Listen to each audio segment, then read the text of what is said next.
Hey, Miriam. Jay, sometimes it buffers and I can't get it to go back on. Yeah. So I just let it charge, and when I get into a better area, I turn it back on.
Hey, Lisa. Hey, Julie.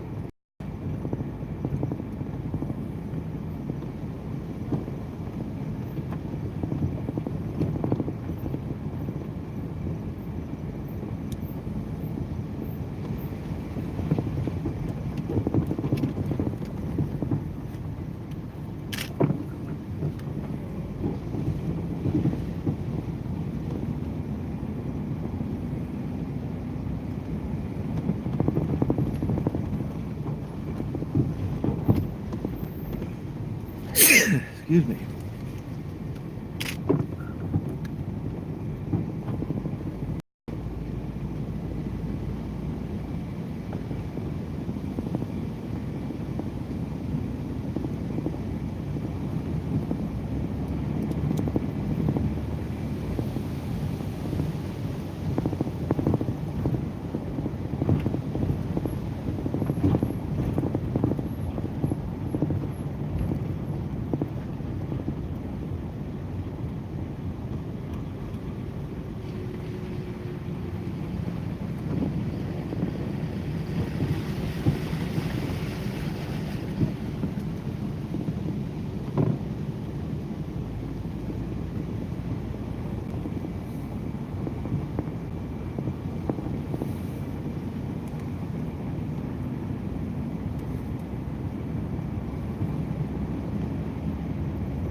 here's a security guard coming to bother me.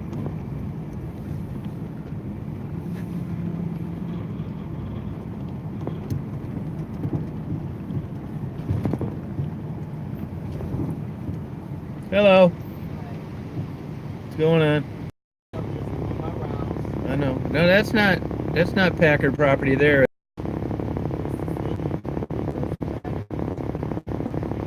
It doesn't matter. So what's that mean?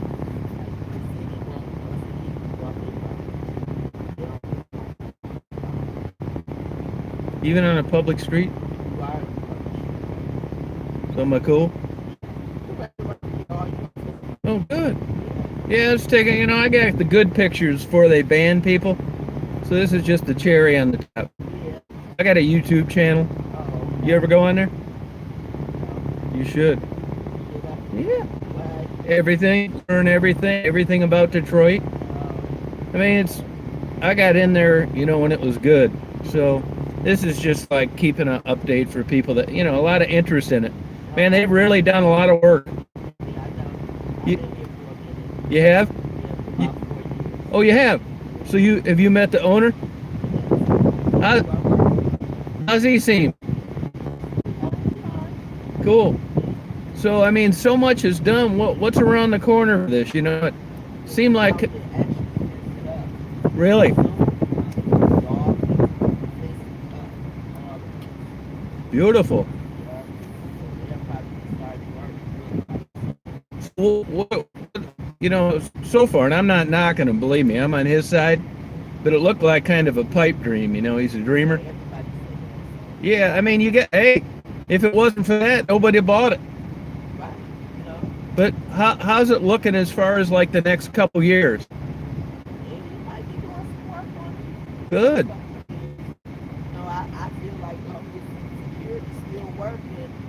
Yeah, no, right, yeah. Did you chase that tag out of here? You remember that? Yeah, my husband did. My husband like this. Oh, yes. I wasn't really working here when that happened. Oh, cool. Oh, all right. That's like 5 years ago. Yeah, yep. Yeah, it's a interesting place. Right, you know?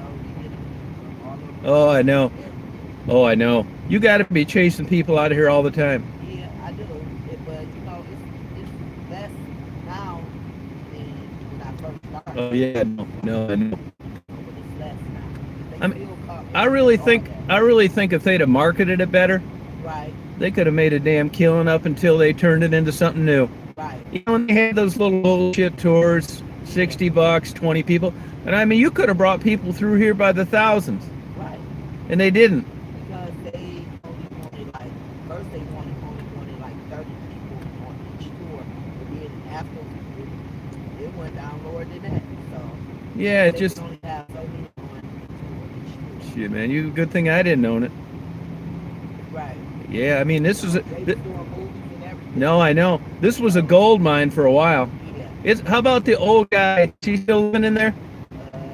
Yeah, for now. For now? That was pretty... That speaks volumes. That was pretty decent of him to let him continue to live there. Yeah.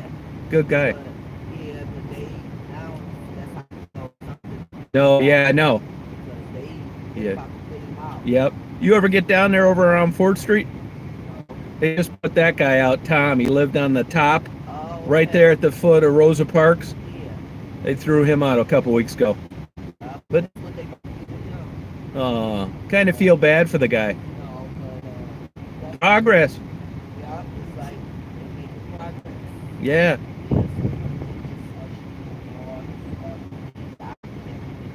Yeah. Now, does your husband own that company? No, Oh, okay. the security company. Yeah. No, Oh, okay. I did that for a while. but this company. Okay. You ever catch people snaking around in there at night? Yeah. Yeah. I believe it. Yeah. Now, if, like, say you're working, right?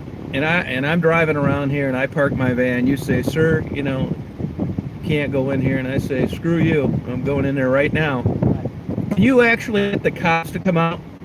Just like that. Just like that. Yeah. See, that must have been an agreement that they arranged. Yeah. Because in the old days, But I No. know, but it was like, what's Yeah, but It was- the here's what happened.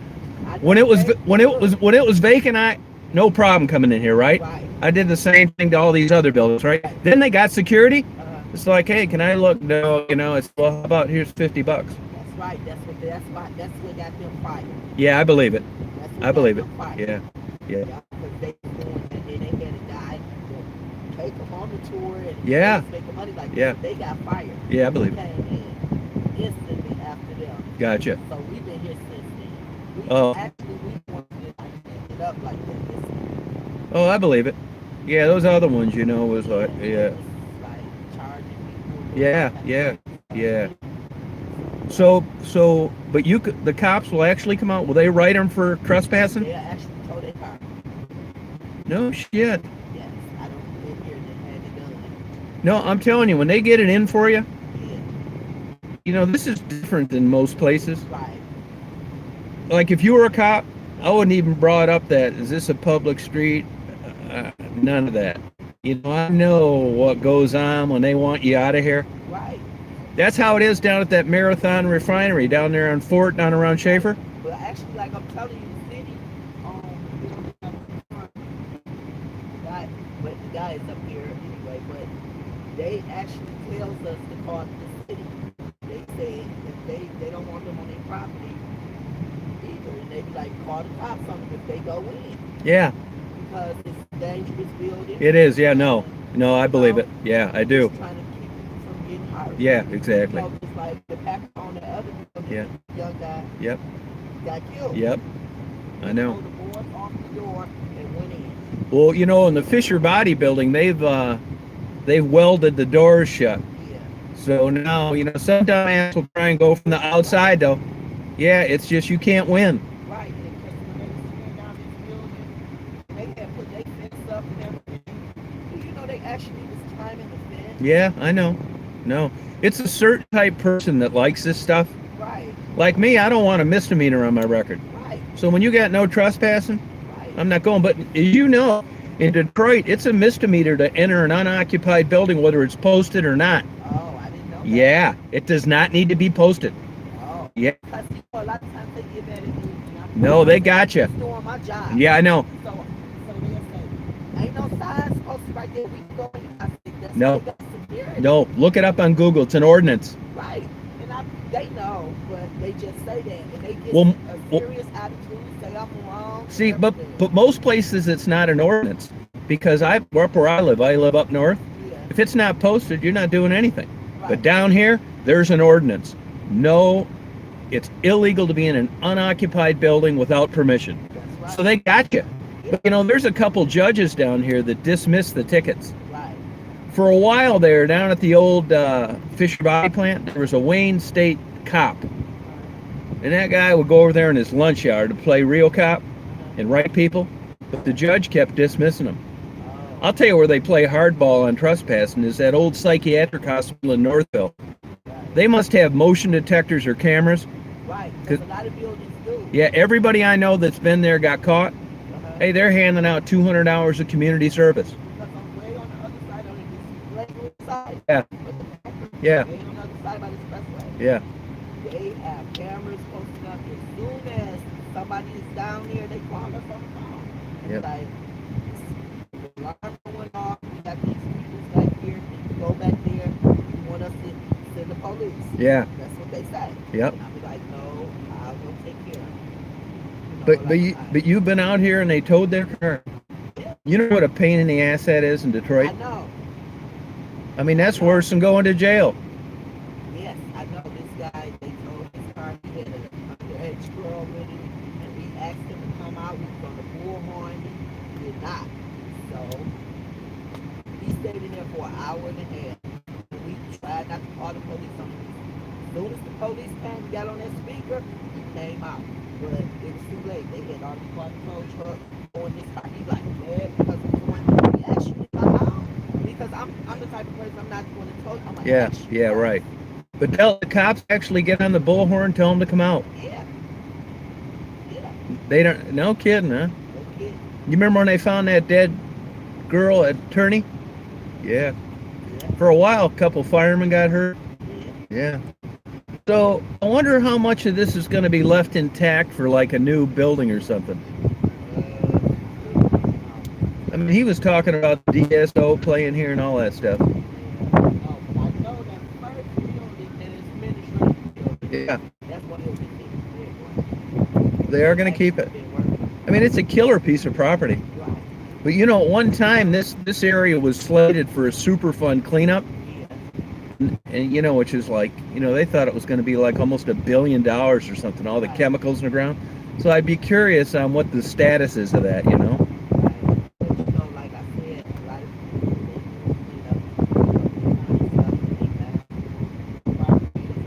Yeah.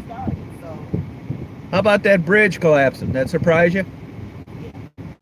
Yeah. No, it looked bulletproof.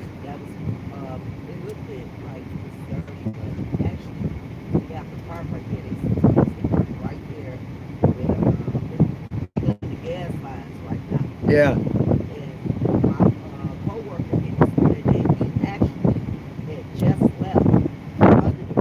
Oh wow. Wow. Hey, I see. It looks like they shut down that Packard motel. When? Oh. Oh. Oh, cool. Oh, they did. Interesting. Uh-huh. Oh, okay. Cool. Man, I bet those walls could tell some stories. Look like something in a damn Halloween movie. You wouldn't need to do a thing. You wouldn't. I know. I know. Cool. Yeah, I'm gonna meet a guy over here. He's kind of like a local historian. I always get together with him, and you know, bullshit. He lives up in Hamtramck. Really good guy. So I just want to take a couple pictures, but I'll stay. I won't do anything bad. Yeah. I mean, there's not much left. You know what I mean? But when you're this kind of person, it's enough. You like that, like old stuff, the history. You know what I mean? You ever find anything cool walking around? Yeah. Oh, okay. Yeah, it's been picked over for 100 years. Yeah, cool. Cool. It was good talking to you. Have a good day. All right. Take care.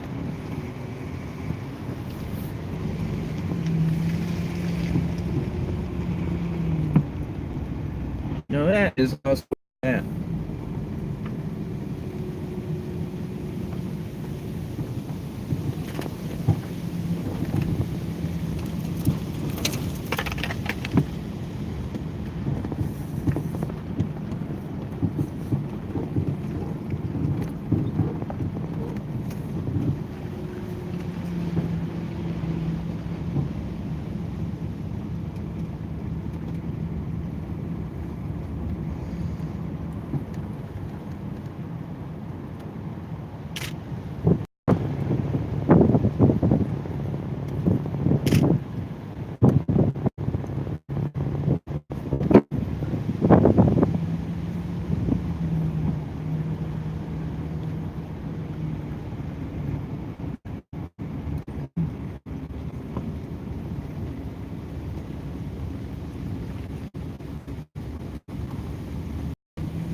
Here's Calvin.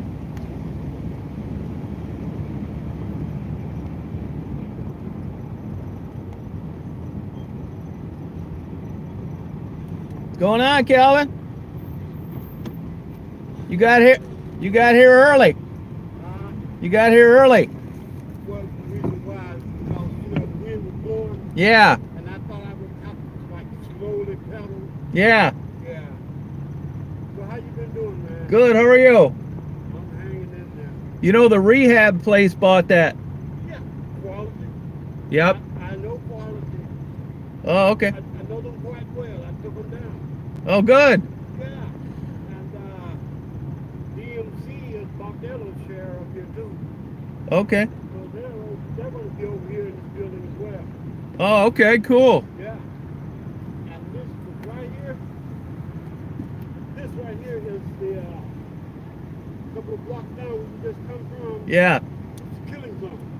That was a serial killer who killed 2 girls. Wow. And this bar, corner bar, Yeah. they were all in the corner bar where I used to hang. I used to live right down the street there.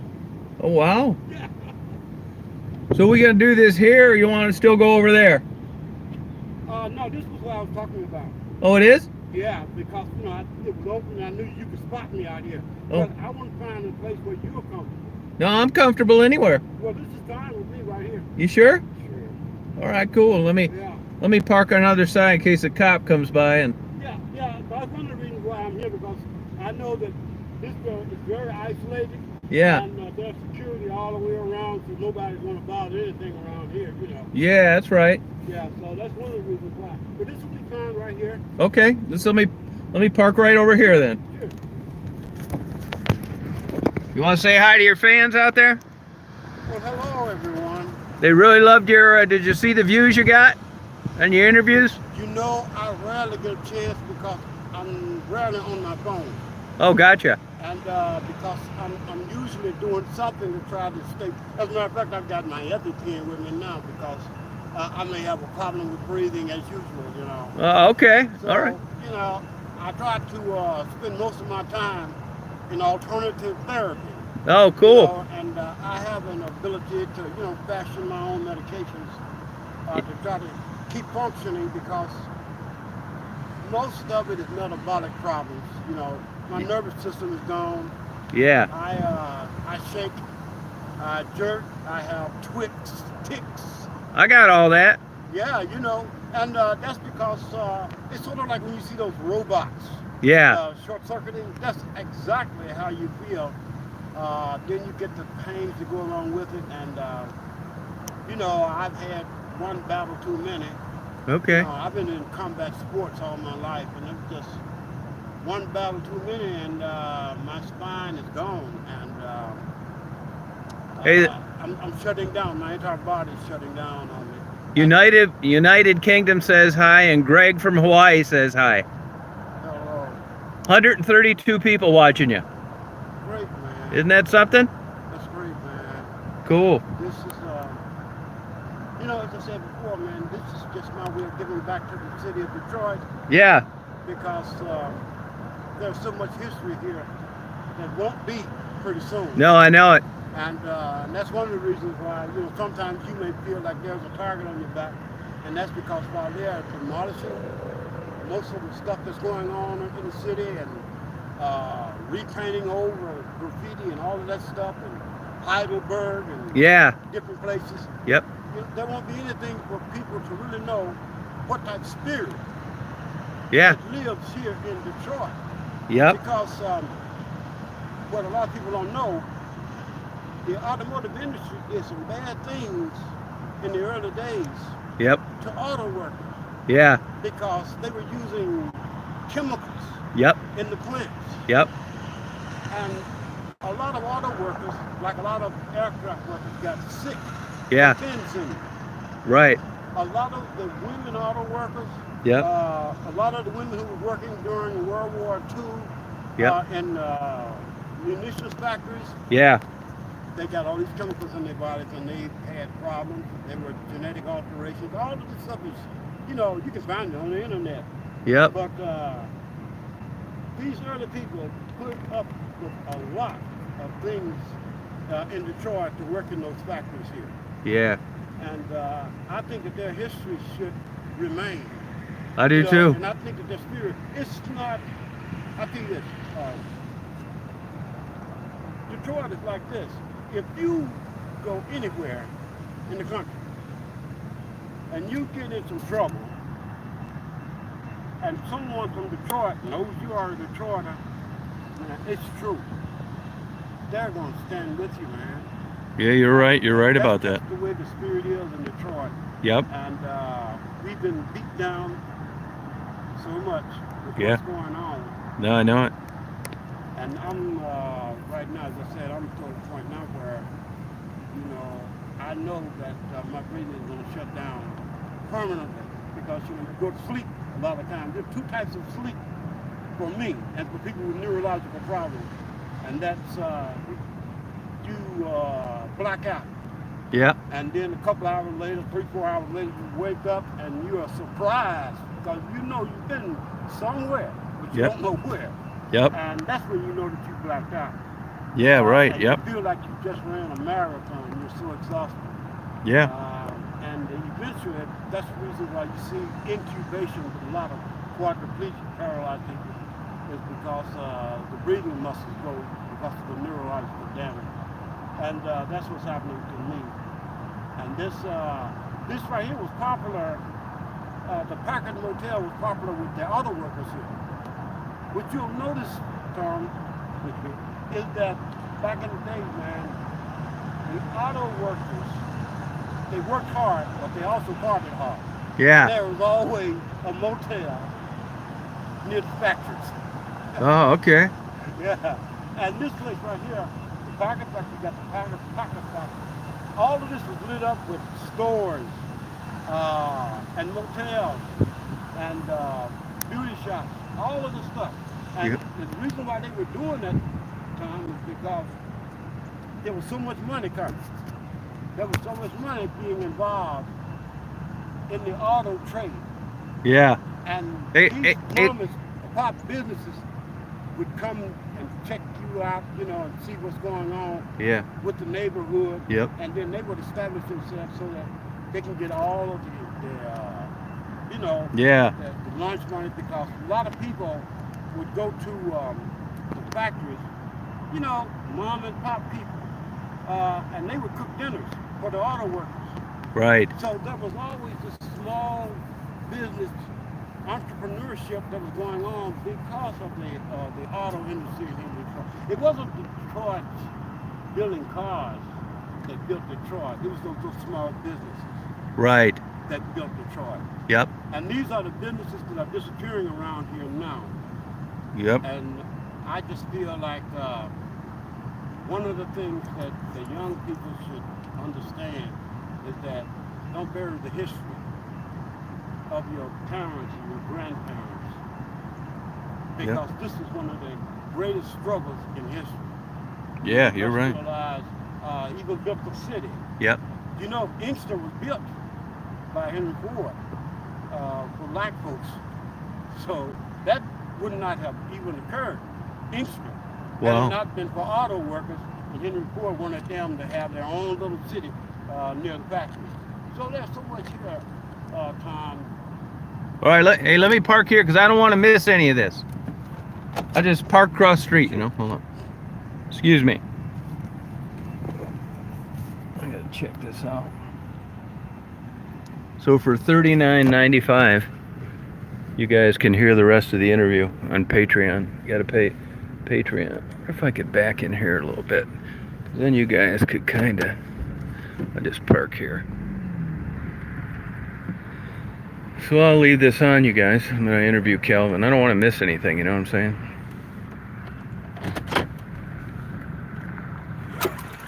Okay, Daisy, can you get over there, hon? Good girl. Go on. Go on, baby.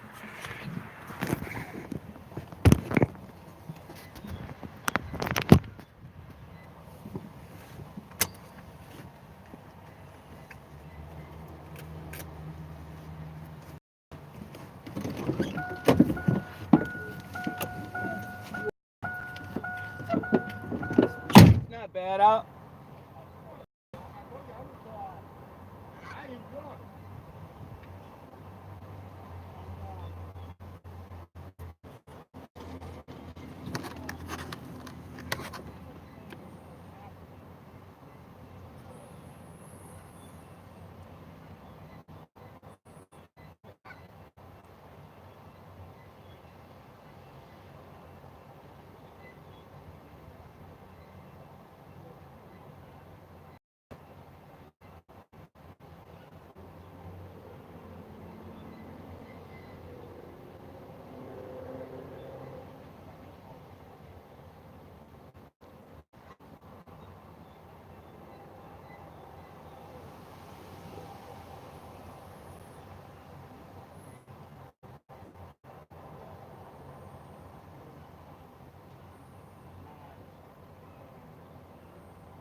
Over here, Daisy. Come here, hon. Come here, Daisy. Come here. Come here, honey. Daisy. No, come here, honey. Come over here. Come over here. Come on. Okay, Calvin. Good girl. All right, good. A lot better in here. Oh, It's all right, Daisy. It's all right. It's all right. All right. Okay, go on. Sorry to interrupt. Okay. And so It's all right, Daisy. here is Daisy will be okay with me. Yeah, she's fine. And so what is happening is that by centralizing all of your information, now when you go to the drugstore, you go to an Arab drugstore. They got all your information. So they know who you are. And this is why when you walk around Detroit or drive around Detroit, you always see a gathering around, number one, the party stores, and number two, it will be the gas station. And the reason why is because everything that is being done in this city has to go through the Arabs or Chaldeans. And when the neighborhoods fall apart, there is no place to go. So you go and you sit at the only place where you know there is going to be some source of revenue. And so you want to get high, and you want a beer, or you're bored because, as you can see, no one is out. So what happens is that you go for there's the commerce, the traffic. And where's that? It's the gas station. That's why you see them there. It's the stores. Now, the reason we're having problems in Detroit now is because most of the stores are closed. Now you almost need a car to get to a liquor store because gas stations and those party stores don't really sell liquor anymore.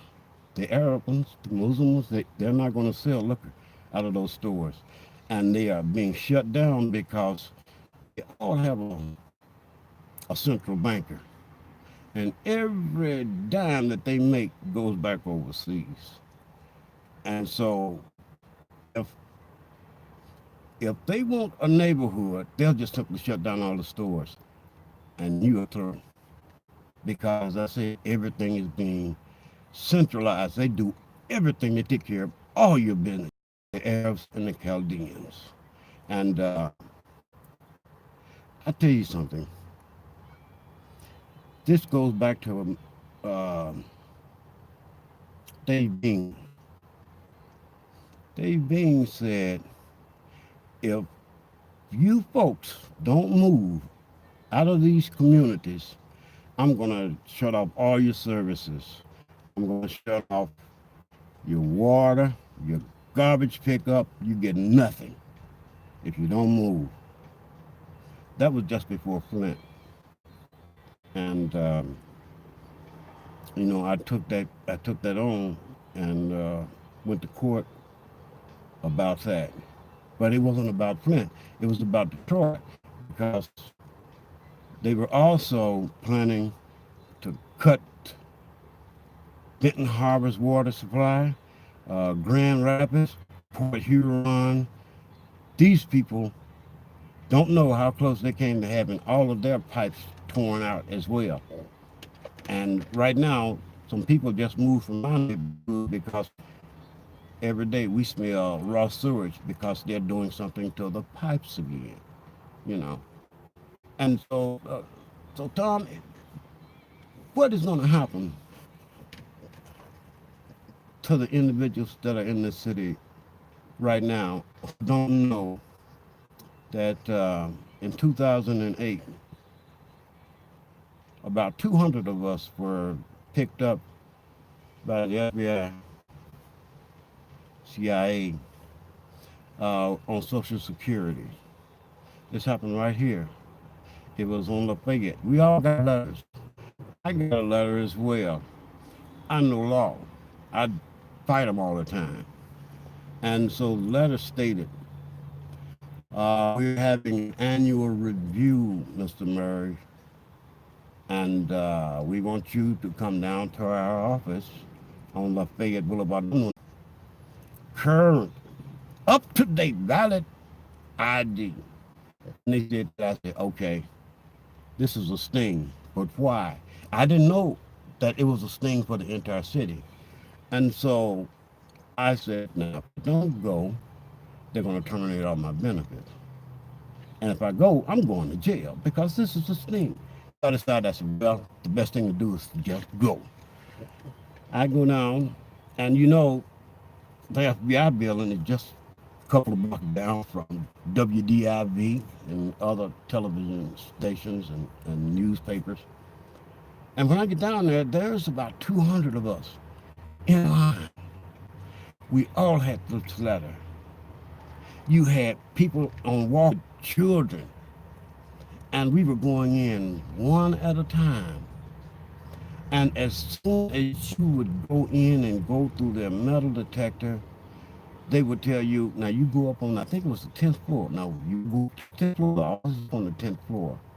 And as you get on the elevator and you go to the 10th floor, there were FBI agents and task force agents waiting, and they arrested all of us. All of us. Even the one, and I was so sick at that time, uh, still dealing with a lot of paralysis. I couldn't raise my arm. I couldn't even walk, but I had to go there because they said you got to be here.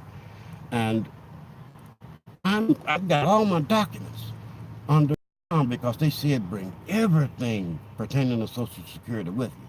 So I got all my documents under my arm. When I get up on the 10th floor and they grabbed me, the first thing they did took all my documents. They took your ID and they took everything that they told you to bring, all of us. And they put me in a room with about 7 or 8 other people who had been arrested, old people, black and white now, again. And we were sitting in there, and everyone is saying, they said that we are fleeing felons, that we are fugitives. What the hell are they talking about? And I said, man, I don't know either, man.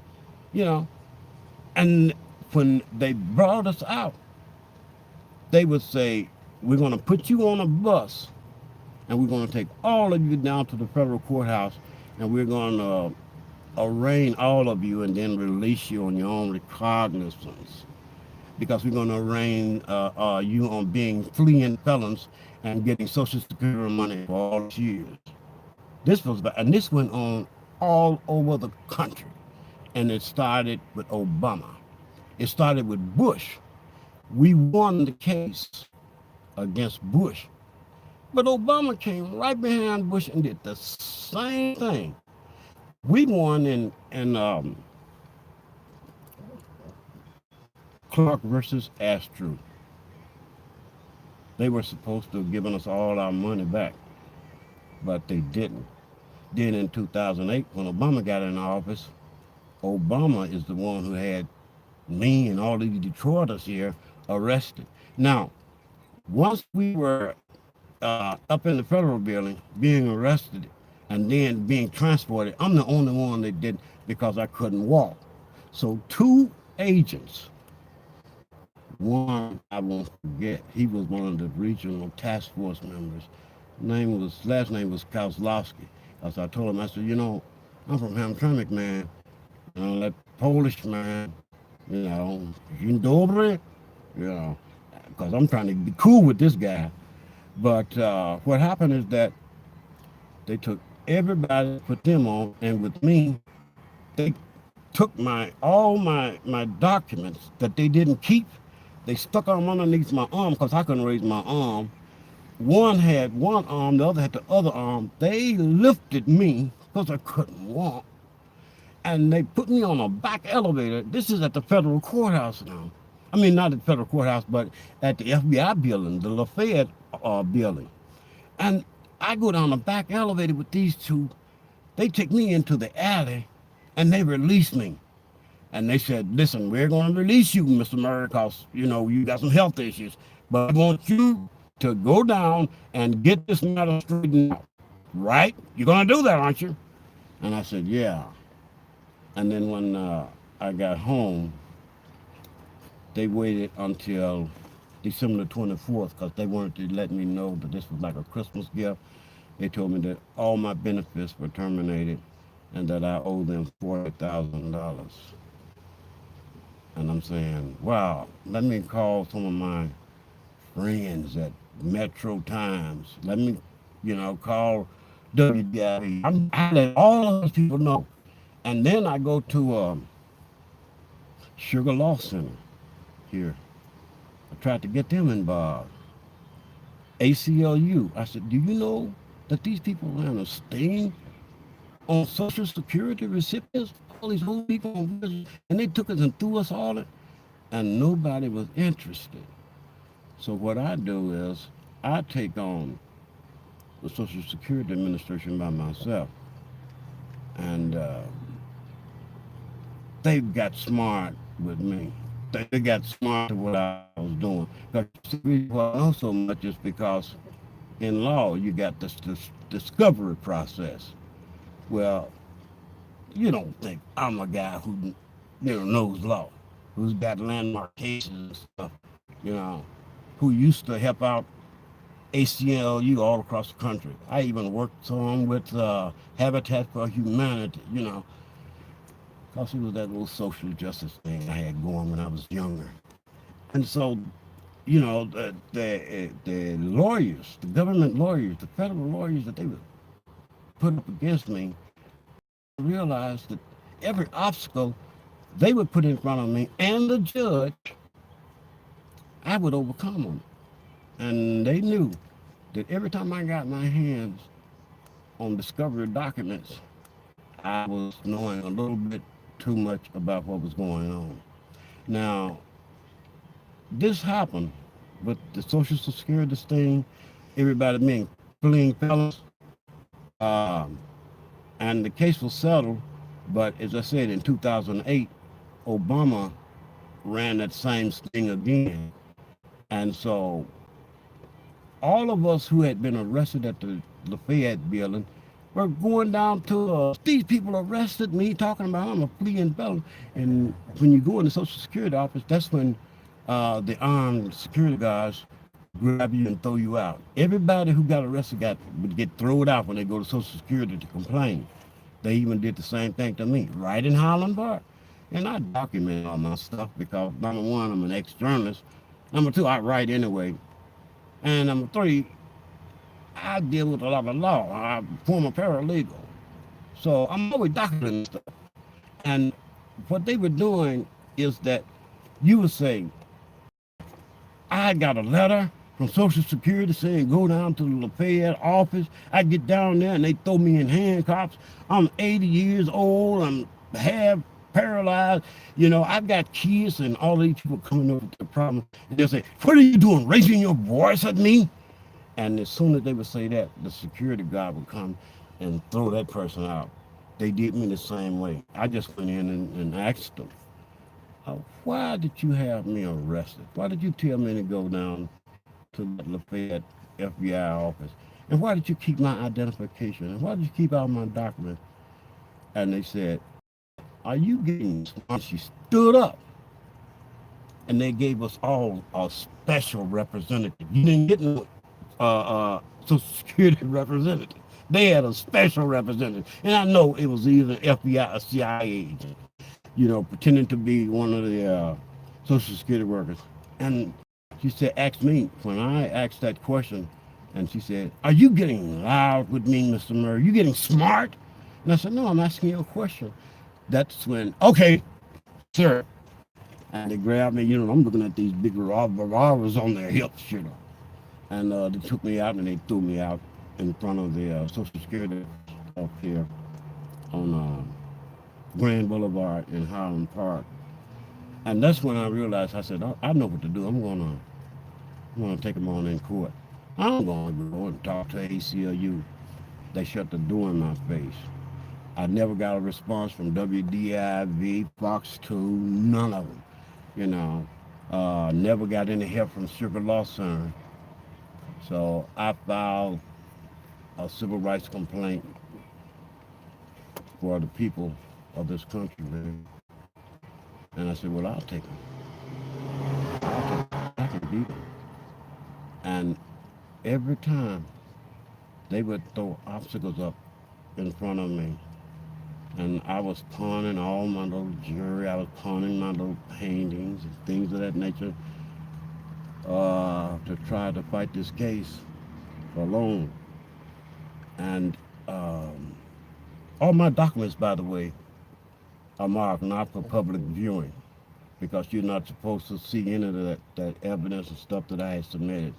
All of mine. I started to bring a bag full of documents. But anyway, um, I go up against them, and this is what they did to me. I was in Memphis, Tennessee at the time. This was a couple years ago. Uh, they said, "Okay, Mr. Murray, you're right. We were wrong. You're not a fleeing felon. Clark versus Astro. But now this is the new thing that they're running on.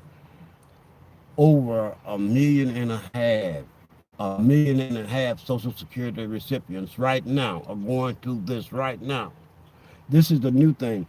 You know you're not a fleeing felon, but you were working and you did not report income. That's what you were doing." And I'm going like, wow. Listen, I'm almost a quadriplegic. I lose my voice. I can't even speak. I can't breathe. I'm wearing an incontinence brief now. You know, and you're going to say that I'm working and not reporting? I haven't been working. And that's the excuse that they're using now to get from under Clark v. Astru.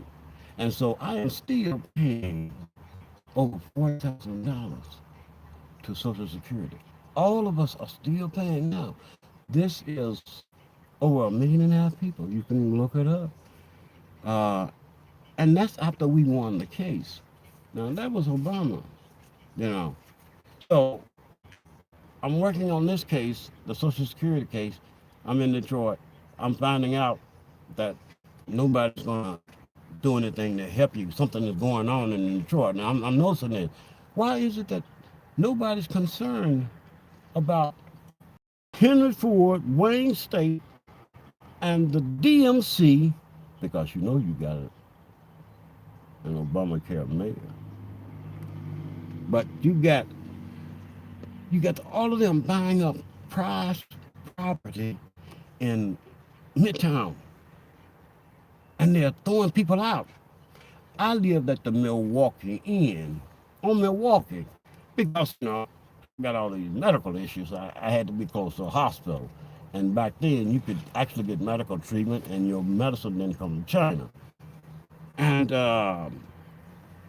being a writer and a poet, old school, we didn't have cell phones yet. So we carried all this stuff with us. This was my studio. I had priceless documents. I go all the way to Ram Dass, a Be Here Now. I was one of his students. And I was with the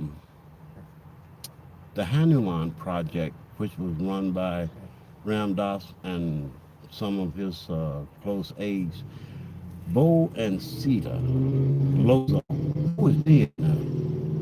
They took care of me because I had asked Ram Dass. I had told him, listen, I've got a lot of spiritual things going on in my life I can't understand. He hooked me up with them. Plus, I was with Theosophical Society. So I got letters, Henry from Krishnamurti himself, talking to me about things, giving me advice. And I've got all my paintings over the years, and I've got all my poems. I've got because I quit publishing because I wanted to be like T.S. Eliot. I just wanted to write a couple of masterpieces, and trust me, I was a very strong literary influence in the early 80s because of my literary style. And so I said, I don't want to be known as a prison poet. I want to be known as a masterful artist. I want to be among some of the greats. So I quit publishing all that weak poetry. And I just stacked my stuff up for years. And so my apartment at the Milwaukee Inn was loaded with everything that I owned over the years. I was going to retire off that stuff. Collectible books given to me, And we all paid our rent at the Milwaukee Inn. And after we had spent all our money, there was a note put on everybody's door saying, you have 72 hours to get out. And everybody's going like, how can we get out? Now this was in the winter, this is about February, and we saying, how, how can we get out? We just paid all our money. And this man is saying 72 hours. So we go to the hotel clerk because we were friends with her. And we asked her, why is the owner putting us out? And said the owner sold the building to Henry Ford. And Henry Ford told them to kick everybody out. And the reason why they're going to board the place up in 72 hours is because Henry Ford is afraid that the tenants are going to be upset that they're going to destroy the building. And everybody, this is about 120 of us living in Milwaukee. And so everybody's standing out in the parking lot in the cold. And so everybody's talking about, well, I'm going to call the news. I'm going to tell the news what they just did to us. And this, by the way, was going on all over the city of Detroit. It wasn't just, this was going on by Wayne State, Henry Ford, DMC. I'll take them on any day, anytime. I didn't talk about calling newspapers and everything. I'm thinking, okay, I'm going to walk down here because everything I've owned for almost 40 years was in that place because that's the way we poets and writers did things. We carried all that stuff on our shoulders, in bags and things. And so I go down to Wayne State Law Clinic on Woodward, Wayne State University Law Clinic. I used to go in there and talk to them just to see. And I said, listen, there's a problem going on. They're evicting people, giving them 72 hours, and nobody's helping. They're all standing out in the snow. And they escorted me out. Said, we can't help you. Why don't you talk to ACLU? I said, well, I can't go to ACLU because ACLU has been bought out. I know. I've dealt with. I worked as a volunteer with legal aid in Highland Park. Little small building. But I'd go in and give them a hand and everything. So when I went to ACLU and told them about it, they wasn't interested either. So I said, okay. Nobody wants to take on Henry Ford, DMC, and Wayne State University. But they're buying up just like they bought up that over there. Because Detroit has an Obamacare mayor, and Detroit has an Obamacare governor. And everything that Duggan is going to do is going to have that DMC Obamacare slant to it, and the same for Governor Whitman. Because that's the reason why, he's having marital problems, the mayor, because he goes too far. And so the problems that's going on now, and the reason why I got involved is that when I do go on the internet and I go to social media and I see someone who is doing something that he doesn't quite understand the magnitude of his actions and the consequences that will arise. And that was you, Aaron. And everything that I do anonymously. Nobody knows that I tried to stop Flint from being poisoned. Nobody except the city of Detroit. And Obama's Secretary of Transportation. So when you drive around, you are making a record of things that are to be destroyed, because there has been a vision developed for Detroit, and it doesn't include the past. You got a couple props that they'll use for Motown. because that's a moneymaker. But the Brewster Project, they tore it down, and that's where all of them were. That's what that that was the most iconic place in Detroit history when it comes to music because most of the artists grew up there. Some of your best boxers grew up there. I know Al Blue Lewis, all these guys, because you know, I mean, that's my thing. I was a boxer. I taught boxing. I worked with Trump, you know, and the Brewster Project was like this vast, multi-talented center where these young kids were struggling against all of the odds, and they were becoming quite talented. They were learning how to speak. That's because, you see, we talk about Motown because of that music, but it was Barry Gordy's ability to educate and to refine the rough edges of that juvenile delinquency that was so apparent in Detroit back then. And he was able to make from that little rough piece of coal a diamond. These women had to learn, and men, they had to learn how to speak, how to conduct themselves. It wasn't just that they were learning music, but this is what made them so invaluable in developing the Detroit Motown sound. But see, all of that is being, Brewster Project is gone. You should have kept that. You should have made that into a museum. But they didn't. And now they have what? They have an official graffiti artist. But of course, I told you all of that before. I said, listen, they're going to be taking all the graffiti down because they don't want people to see that part of Detroit history. But they have an official graffiti artist now who goes around painting over all the, you know, the little taggings and things of that nature. Because Detroit, it's going to be an illustrious city, but it won't include us. They're bringing in people that they want, people that they feel are valuable to this grand vision that they have of being a smart city. And of course, of being a multicultural globalist city. And they have no use for the people that are here because the people that are here made one mistake. They believe too much in the auto industry. And the auto industry has changed. And we have so many now.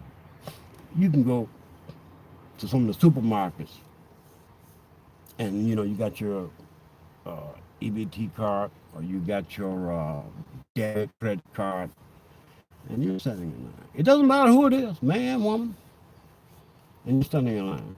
And you will notice how difficult it is for these people to use that machine right there in front of them. It takes them minutes, just, you know, they're constantly trying to figure out the punch, you know, and you stand there and you say, okay, this is why Mayor Duggan and others are pushing all of these people here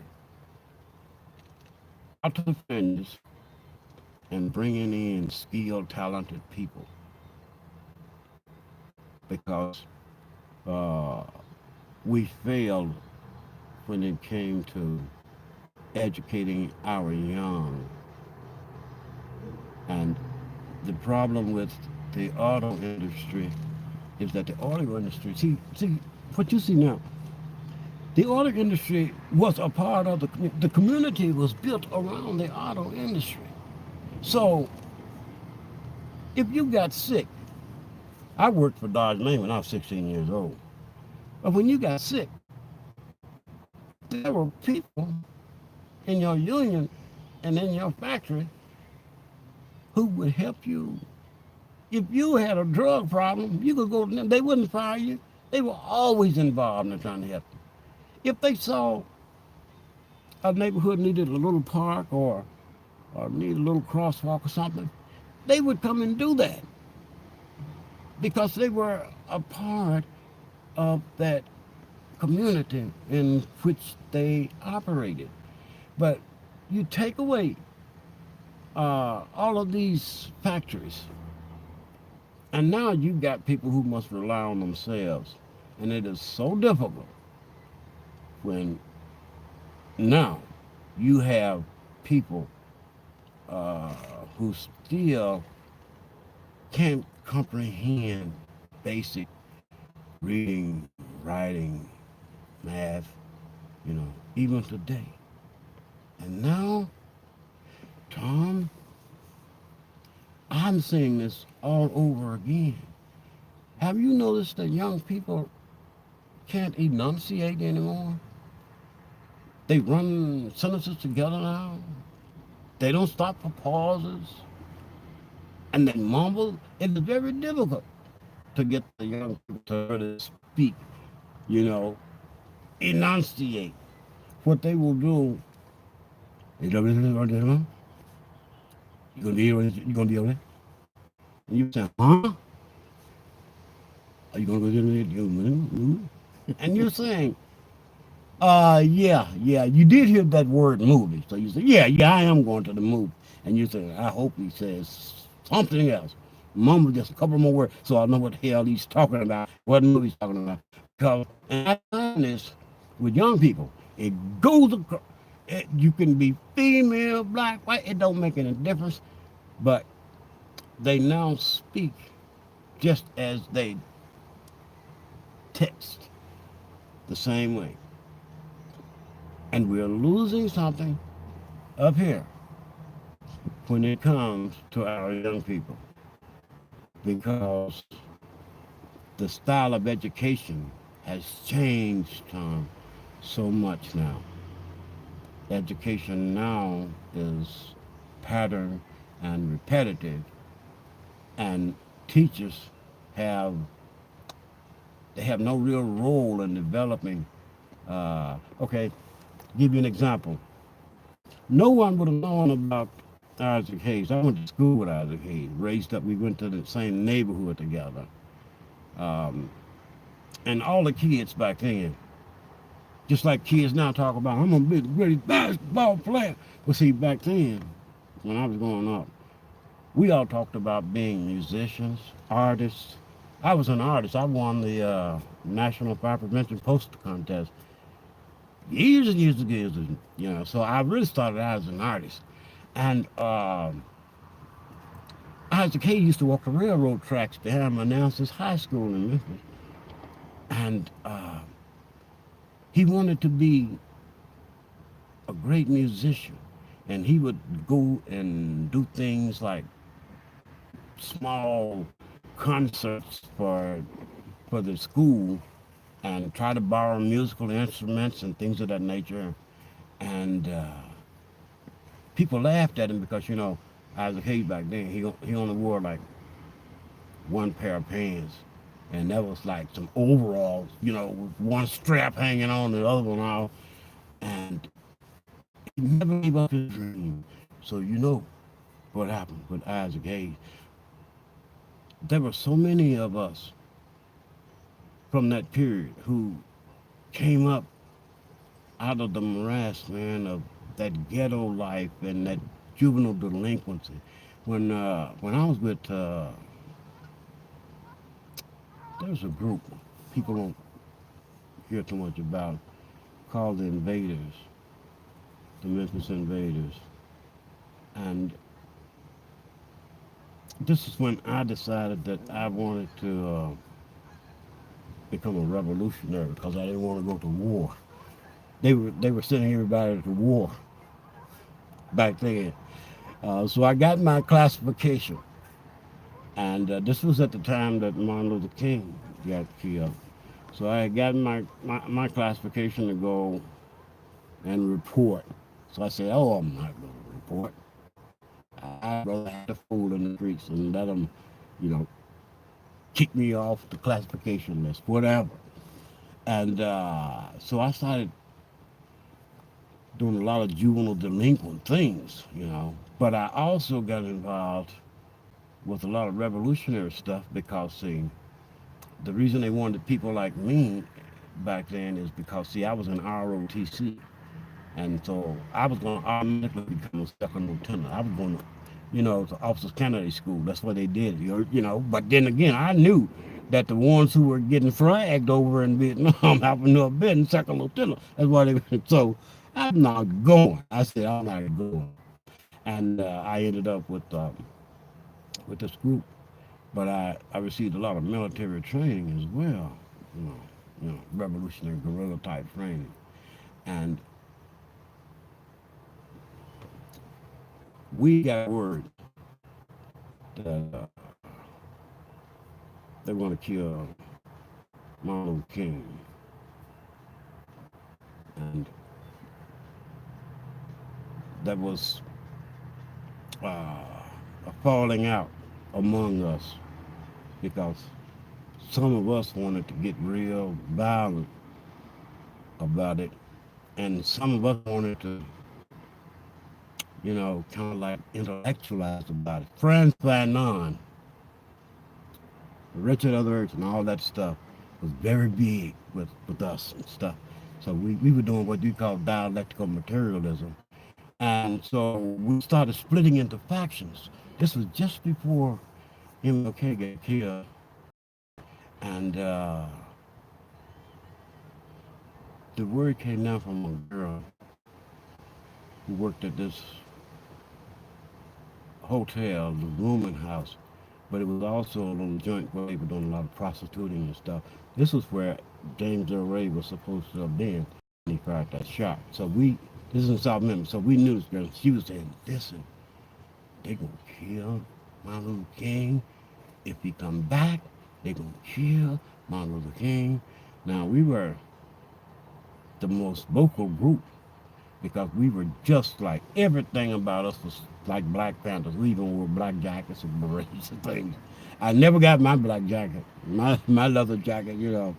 But she was saying, listen, they're talking about killing, you know, because she was like the prostitute then had been, you know, the owner and the other people.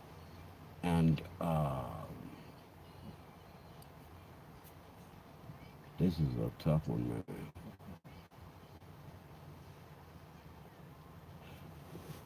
That was a police officer.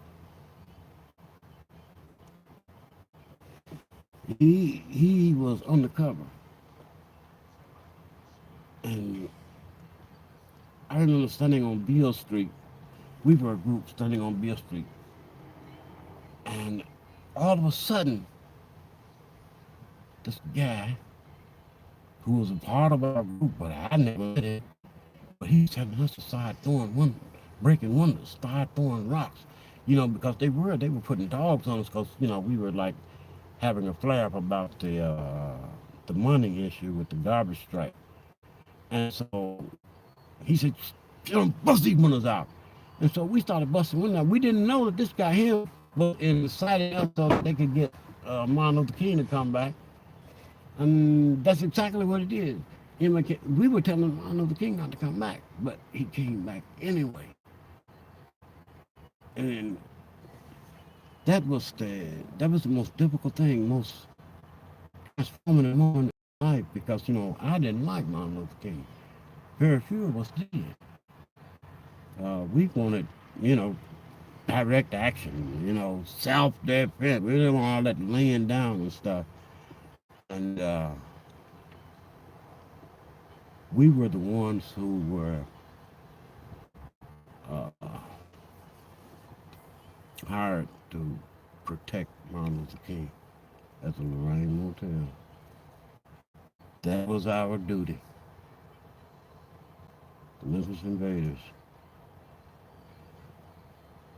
And people like got mad about us protecting MLK. See, I can talk about this because, see, I lived it. Nobody can censor me because that's my life. So they told us that we had to go.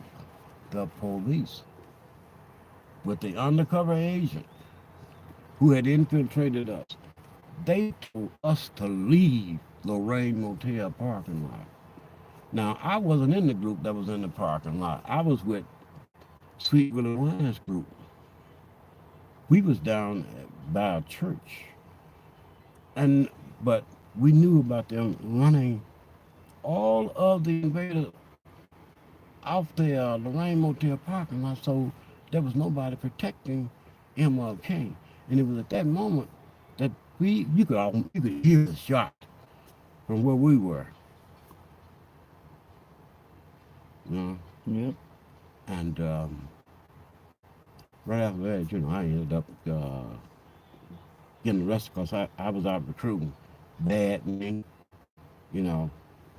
I had all that military training, martial arts training, boxing. So I was with the gangs in the invaders who would go to schools and beat up kids who didn't want to join us. So I beat up the kid, and his dad called the police, and they arrested me for robbery, some robbery. But it got worse than that because while I'm in jail, I happen to be the rockman on the third floor for Dr. Ralph Abernathy. This was after Martin Luther King had been killed and everything.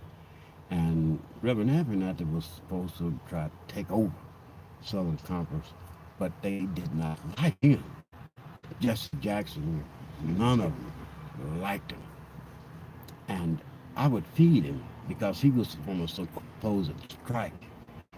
And it was my job to make sure he had everything he needed. I was the rock man on the third floor, Shelby County Jail. And no one would come and see him, mostly women. And he could eat anything he wanted. But, the jail made that clear because they didn't like the idea he was getting all that publicity talking about he was on a starvation diet. He was on a liquid diet. He wasn't on a starvation diet. He was just drinking juices and water. And they wanted him to eat. So all these church women would be coming in, and they would be bringing all kinds of lasagna and all kinds of food for him and saying, Rabbi, here we bought this for you, and he wouldn't eat it. He wouldn't touch it. And he gave me a Christmas card with $5 in it. He gave all the rock men a Christmas card, $5. And right after that, as you know, I think I told you about it, I went to Tennessee State Prison. Yep. And because of my history and my reputation, they put me in with James Earl Ray. And I didn't care anything about, not as politically. As a human being, of course I did. And I didn't understand why all of the great civil rights leaders had actually turned against him back then. I know now. But there's a building in Tennessee State Prison. It's called the White House. A little small building. And it's actually where they house the electric chair. And they on one side is a string of segregation cells. And on the other side is the condemned cells where they put you at when they're getting ready to electrocute you. And one of the things about being in the prison back then is that they would, test the electric chair every single day. And all the lights go out, you see them blinking out and coming back on and all that weird stuff. And the only person that was there, because they were in population, of course, was James Earl Ray. And when they put me after classification, they stuck me first on condemned low, where, my cell, you don't have a bed back then. It was just a concrete slab. Everything was in concrete. Even the sink was encased in concrete. Everything. So every day, it feels like I'm getting electrocuted because the walls are vibrating. Because right next to me is the electric chamber.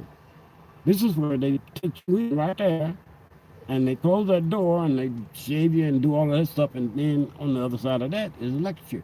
So every time you test the chair, I'm going like this, and I'm feeling. I'm saying, God, please get me off this rock, please. And after I was there for about 2 weeks, they moved me over and they stuck me in with James L. Ray, the only person over there. And I'm saying, wow, you know, they put me in with this guy here. They put me in his cell because his cell was stacked with crates and crates, law documents and stuff, And he was the only person I'd ever seen back in the 60s. He would have a little small blue typewriter, Sears typewriter, manual. You know what I'm saying? So they put me in the cell next to him, and these cells are so small that you can play, chess and stuff. I didn't know anything about chess and stuff at that time, but James and Ray and I, we would chat, and one of us would clean the floors, and then the next day the other one. And so sometimes we talk. We had a shank. He had a shank. I didn't. He had a shank, but he showed me where it was. We kept it in a little shower at the end of this row of cells. And when we were cleaning up, they used to have back then this insect repellent stuff, industrial strength we sprayed in cups of stuff. And so James Ray and I, we would, get high off this stuff here. And I never talked to him about Martin Luther King, and because I wasn't that into Martin Luther King. Well, how would you describe James Earl Ray as an individual? James Earl Ray was con. He's a real con. This is the thing people don't understand about cons, Tom. The Ku Klux Klan guy, and you can take a black panther. They'll kill each other on almost everything. But when it comes to prison and how prison officials treat you, we were all brothers. That's a con. So if one of the cons say, we're not going to eat nothing, we ain't eating none of this stuff, everybody that's a con is going to fall in line with it, That's how James L. Ray was. James L. Ray was a con. A real, that's how he got along. Do you know nobody tried to kill James L. Ray? Because everybody knew that he was a true con. And James L. Ray was like a real petty guy, but his dad was big in the Klan for real. You see, back then when you go to prison down south, they have a lot of they hire families. So one guard is also married or related to another guard that so they're all playing. And when you get there, you'll see little posters and things. And we didn't have, the stuff like internet now, but pamphlets, things of that nature. You'll go to the dining room, called the chow hall, and you'll see a pamphlet, of a black guy hanging.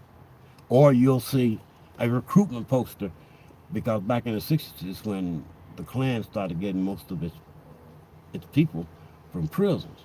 So they were always in, matter of fact, they used to send me stuff. They were trying to recruit me. They didn't know I was black. We didn't have pictures, all that green light cameras and things then. But, so throughout the prison, you will see, things like a white knight needs you and funny little symbols and things that I can't remember now what all of them were. But James L. Ray, dad, was big with him. And it was supposed to be a hustle. Because James L. Ray didn't do anything. James L. Ray didn't have the kind of money to be going to England. Because I'm telling you, I know for a fact, James L. Ray was just become a thief. Pretty much, he was a hustler. He liked to gamble. He hung out with black people, But now he kills Martin Luther King, right? But he hangs out with black people. You hung out with it. So James L. Ray was not the kind of person to have the wherewithal to do the things that he did. And the portion that he did tell me was that he had just gotten out of jail somewhere in Illinois or somewhere, Missouri, and his brother was telling him about this bulletin that had gone around to all the Klan servers about needing somebody to do something, so MLK, and there was money involved, and James L. Ray decided that it sounded good to him. It was a hustle. But it wasn't supposed to be no killing nobody from what he said, Yeah. And James L. Ray's brother is the one who used to bring him a lot of drugs. That's when he moved to Brushy Mountain because, they, I'm being a little cautious because, this is stuff that they don't like for people to talk about, especially members of that group, Memphis Invaders. But James L. Ray made a statement because we were together for about a month and a half before they got him out of there. But James L. Ray had made a statement that he was going to snitch him out because they told him not going to be in prison, but maybe for a year or two, and they were going to sneak him out. That's the way they did it back then. You work for the warden, you kill an inmate that's giving the warden a problem, then shoot you to a farm, and from the farm you back out on the street. Happens all the time. And James L. Ray had been making these remarks about his lawyer, and these are little bits and pieces that we would talk about because I really didn't want to, but he had started talking about his lawyer and how they were deserting and abandoning him. And then all of a sudden, another revolutionary gang based on the Mau Mau, sort of like the Soledad brothers.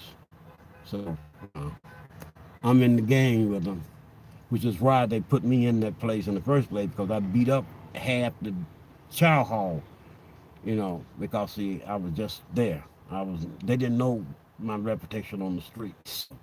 I'm in Class Kitchen, and all these guys are talking about, I'm gonna get you, I'm gonna screw you, you gonna be my boy, and blah, blah, blah, And I hadn't been there but a few days, but they didn't know who I was. So I went up on the yard, the prison yard, and I got 2 little dumbbells to fit in my hand. And I go back down to the chow hall and beat them all up. So they threw me in the White House. Ended up, as I said, with James L. Ray. And while there is, as I said, James L. Ray had started talking, and they started moving some of the guys that I was with, called Akibulon. They started moving in Muscle, my friend Muscle. They moved him in. And Muscle was in the cell with me. And he was telling me what they were going to do. James L. Ray. And I said, no, you ain't going to F with him. I mean, man, he's a cool dude, man. Leave that man alone. James L. Ray taught me how to play chess. I said, leave that man alone, And what did I say that for? What you, mother, Uber, you know.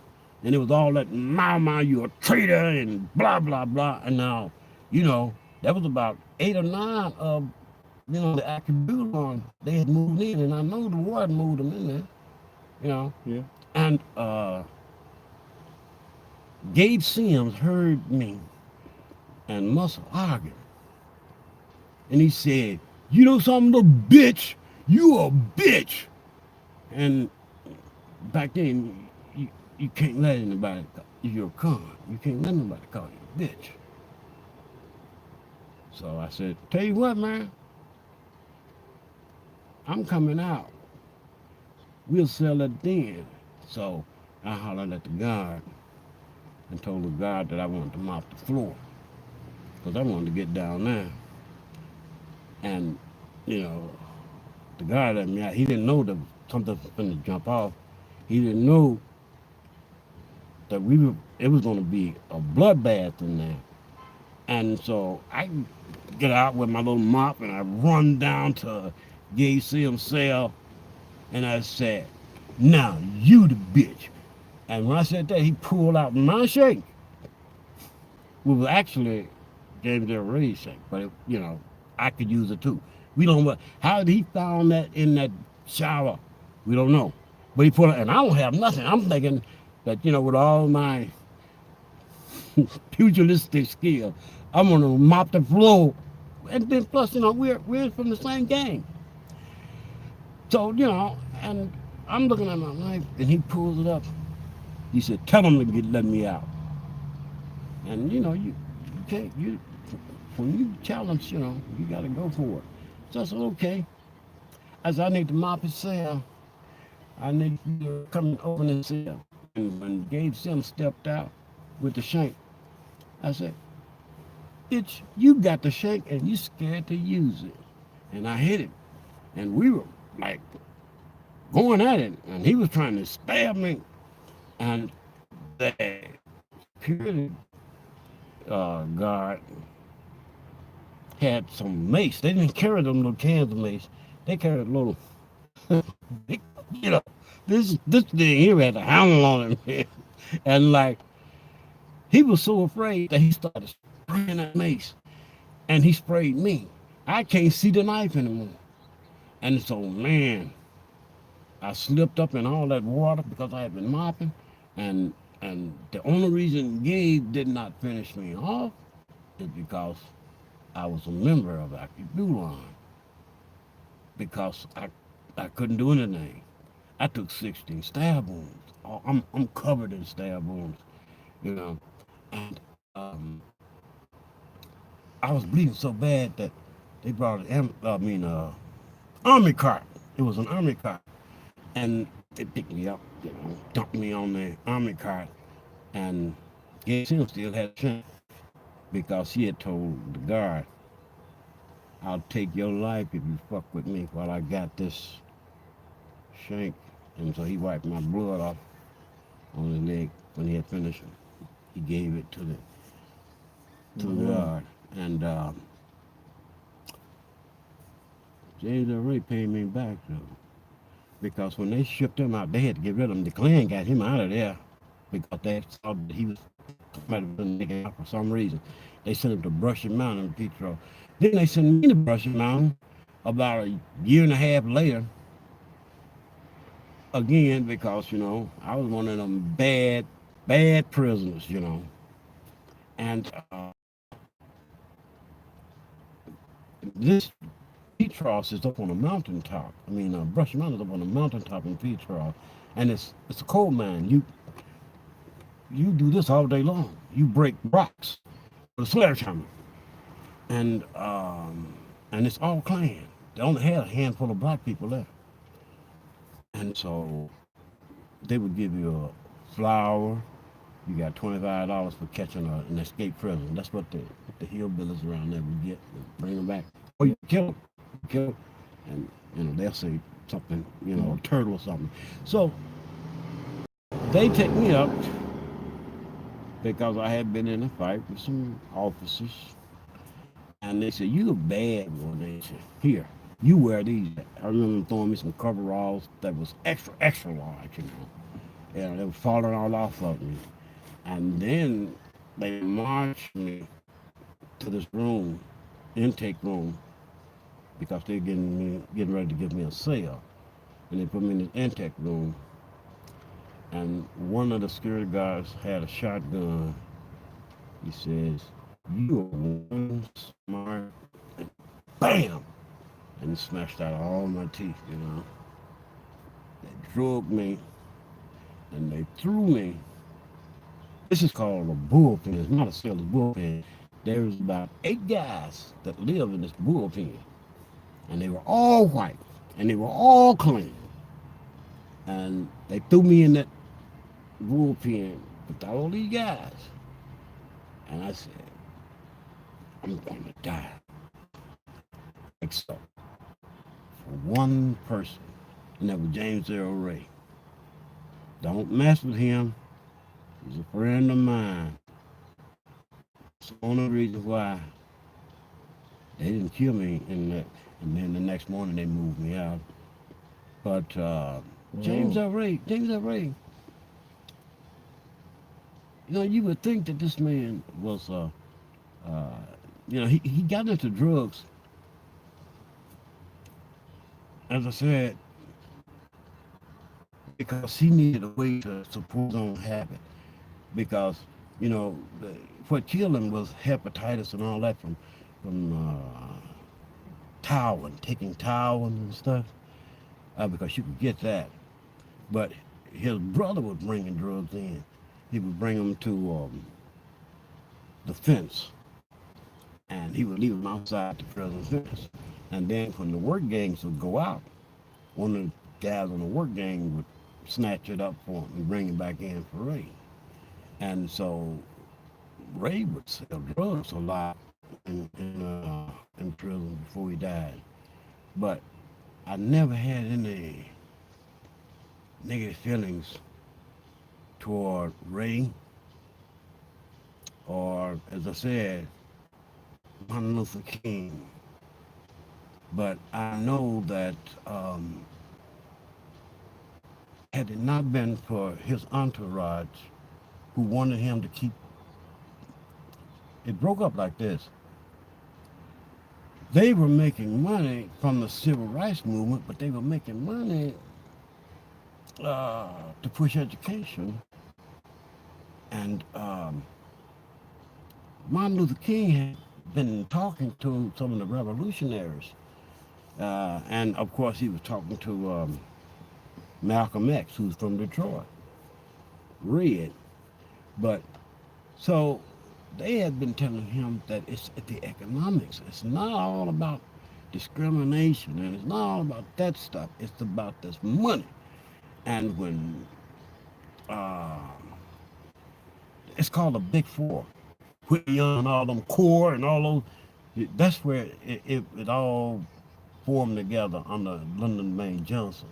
You know, because they were always going in and out of the White House, and they were pushing Lyndon B. Johnson pushing the civil rights issue, but Martin Luther King at that time was talking to people, you know, like H. Rap Brown and others, who was going toward the economics, and the economics at that time was being heavily slanted toward the Vietnam War, and so his entourage got mad because by going into this area of agenda, they were not making it anymore. You see, so right after Martin Luther King was killed, that's when, what is it? A rainbow coalition formed. And that's when it no longer was about the suffrage of blacks. It was now about the suffrage of everybody. Gays, racists, even Klan. They, you know, all it's, everybody could fit into the Civil Rights Act now, which means there is a larger money pool to be had. And that was what Martin Luther King was going up against. They would say, why are you talking all this stuff about the Vietnam War? We talking about the civil rights here. We talking about the Brown versus Board of Education and making this. And right after that, it's when, as I said, he made 2 trips. And because hanging out over this lady's house, everybody knew in Memphis. And then, as I said, he thought things had cooled down, but then they told him to come back because of that undercover police officer. If you ever see a picture of the Lorraine Motel, you're going to see a guy in a suit. And he's going to be like facing the camera, pointing. That's the undercover cop. That's the one who set it all up. I forgot his name. I got it somewhere in all of my papers. But anyway, that's the one who set him up. But it was at that point where we had the civil rights movement that you see now and that revolutionary mentality that Martin Luther King was developing, our Keynesian economic models that was being used, basically zero sum. Yep. In order to make $1 million, somebody got to lose $1 million. And so when he started talking that way and saying, all of this money going over there to Vietnam and this, they put this man up to be wasted in the city, Southwest, where you're from. I was there too. They put a note on my car in Southwest Detroit. I moved out there. And first night, one of the gang members, Mexican gang member, had a note on my car that says, my name is so-and-so. I forgot what the name was.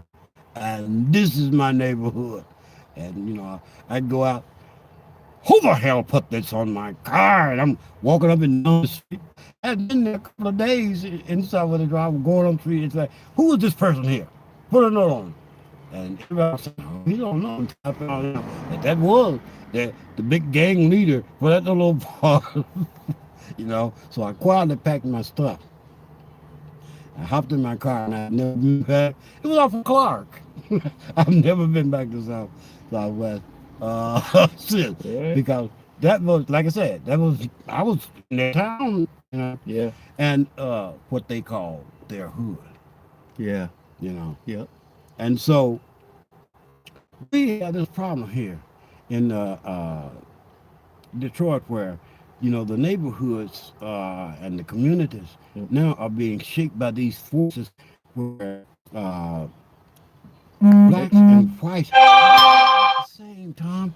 When you see a white guy raised in the inner city, he acts just like the black guy because our behavior is dictated by our surroundings, and so a lot of times, man, you see a black guy doing something, and you'll say, "Oh my God," that's very uncouth and violent what he's doing. But then you realize that he did it for a purpose because, like that person over sitting on that bench stopped, that young guy, and he got popped. You see what I mean? Yeah, he lost his awareness, but I don't think he was from Detroit. You see what I'm saying? Yeah. So your behavior, is identified by the environment that you find yourself in. I got about another minute battery left. Hey, you know what? Before we sign off here, you know any good place to eat over near you? No. None? No, there is absolutely nothing. Nothing. How about that place that was like down here, that corner place? Looks like it might have been soul food, yellow. I don't know. I'm not sure, as I said, because most of the places, because there was a barbecue joint around the corner. But see, they've been shutting all these. I think that's what it is, barbecue. Is it worth a shit? right around the corner Yeah. to the right. Yeah, it was very popular. That story is down there on that used to be popular. But there's not a restaurant down there, or there is. I'm not But sure. I There's thought, a Coney Island down there, right straight on the corner there. But that's pretty much it that's around it. here. Nothing good in Hamtramck. No, oh no. Hamtramck is most of those storefronts are not even open. Okay. They're How about still those like. Polish outfits? Uh, there is one Polish restaurant. God, that's my home. I can't even think of the name of this Polish restaurant. No, I know how it is. Yeah, I'm not big on that Polish stuff anyway. No good soul food places or anything, you know? no, that's one of the problems. That's the reason why everybody hangs out in front of the gas station Yeah, because no. that's all we got. You know? Yeah, right. No, you're right. They're closing down because if they don't get the audience and bring in some industries Yeah. Yeah. where people have in a sense open up these stores, people Yeah. are going to keep closing these places down Yeah. because, as you can see, look, how many people have you seen walking since we've been? I don't know how long we've been. I'm trying to tell I you. know. I mean, and so there's no. Well, I got about another 20 seconds, so say goodbye to your fans. I thank you for listening and be careful and know always that you're loved and you're blessed. Thank you. And you, Tom, you know what I got for you, man. I know. I got love for you. Thank you, man. All right. All right. Yeah, you're right. Nobody around here, man. No, Tom, Sucks. it's the worst, man. There's no place. They're all closed. Tom, thank you, man. That's right, man. But I had some things I was going to bring you. Yeah, we'll get them next time. And yeah, I hope that I'm around because, but I just don't want to get you in trouble. No, you ain't gonna get me So- in trouble. Because I can't. I like getting in trouble, man. Give me some stuff that I can really talk about them. You know what? I started to bring that bag full of stuff, and I said Yeah. no, because now I put that out there, and then you'll be started getting nasty. I already get them. I know they'll be going like nasty companies who are very protective of Detroit Yeah. and what's going on. So I didn't bring them, but I just Yeah. we had a good conversation about some of the civil rights things. Yeah, and right. how No, that- they were walking around outside at that place. Oh yeah. What is that? An ambulance ahead of us? Potato chip truck? I think that's sort of like hazardous Oh, material. gotcha. And yeah. you see, like, what happened here is that when they closed down the factories, then the motels started doing what? They started renting by the month, Oh, and they started getting welfare. yeah, right. Yeah. You know, Down. and SSI. They got any places up here they rent by the hour? Like that used to be one. By the hour? Yeah, because Oh. they lost all of their revenue. Yeah. And this was one of the ways, and so this was the little prostitute place, Okay. and you could rent by the hour here, Yeah. and they shut most of them down. But Oh, this okay. place here just couldn't stand it. Being out here, you can see there's no traffic. But I've been over there. I've lived over there many times, Tom. And next time I'm going to show you something. I'm not Yeah, we'll in do the right mental state right now to do it, Yeah. but I'll show you. Daisy will understand me because it's all about how you feel, your heartbeat, Yep. the orders that you give off. Yeah. Yep. That's why she smelled me. Yeah. No, Yeah. you're right. And once they know that you're okay, Yep. man, you can get along with them, man. You can understand them. No, you're But Tom, as usual, man, it's been a Hey, pleasure, man. man. I'm gonna get on this bike, man. Thank you. and You tell get my back haters, home. man, if you see any, I'm gonna beat their ass. And I see Hey, 'em. Tom. Don't nobody want to mess with you, man. Tell you that.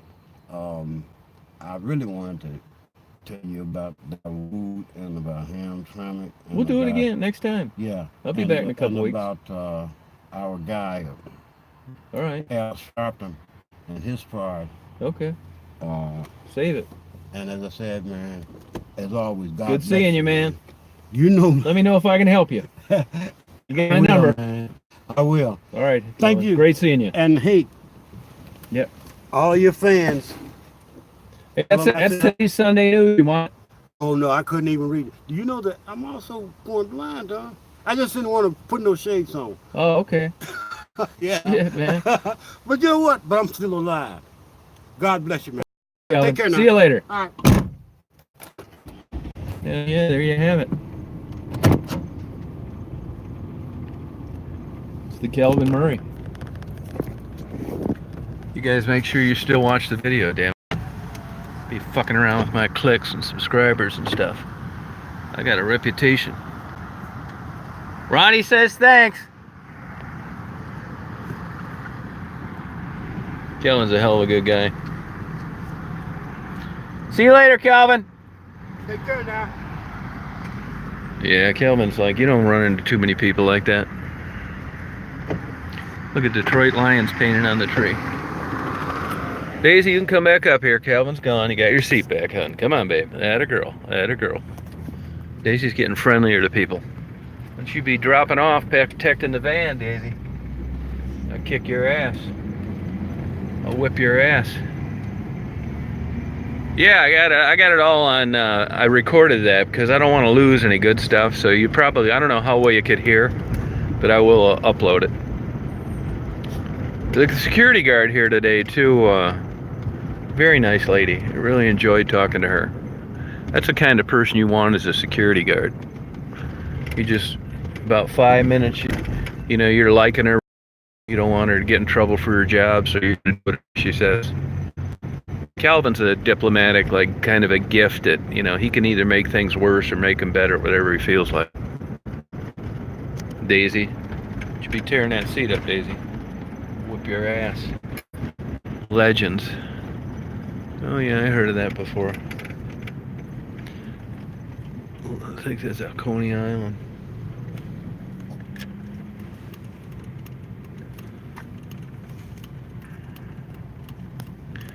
Calvin gets $40 for all you nosy fuckers out there. Think I'm exploiting people.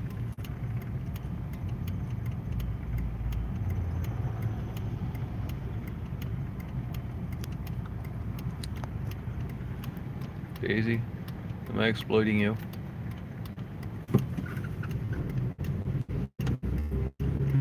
The serial killer.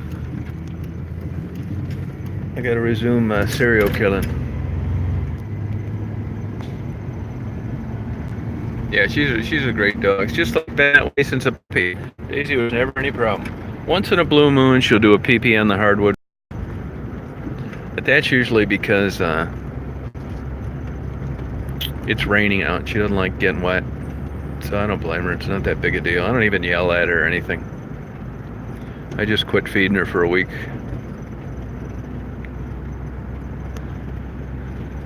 So I drive through here, you know, the turn. I don't know where I'm going to eat today. This is quite a dilemma.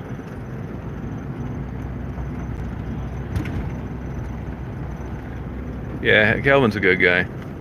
I get the inside scoop to African American history. Where else do you get to talk to a black guy that talked to the white guy that killed Martin Luther King? So I'm telling you guys, chosen one, man. You think I'm just doing bullshit interviews? I'm getting to the bottom of the truth. We got everything on here. Undercover, deep interviews like that. Transgenders giving you tips. Frustrated housewives, single women, married women that have good relationships, bad, gays, working girls, drug addicts. We got it all.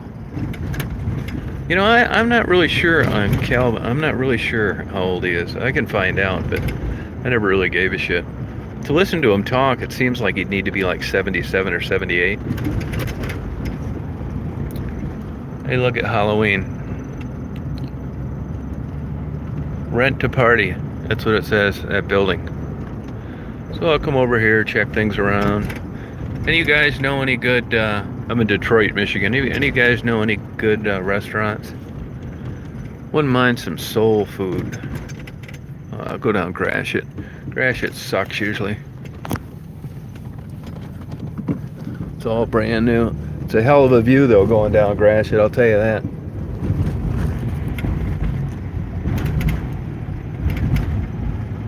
If you're heading to town down Gratiot, as good as it gets. It's beautiful. Keep my eye out for a good restaurant. I could go down to Johnny Noodle, get some Asian cuisine. That Lions game's going on, but that just started an hour ago.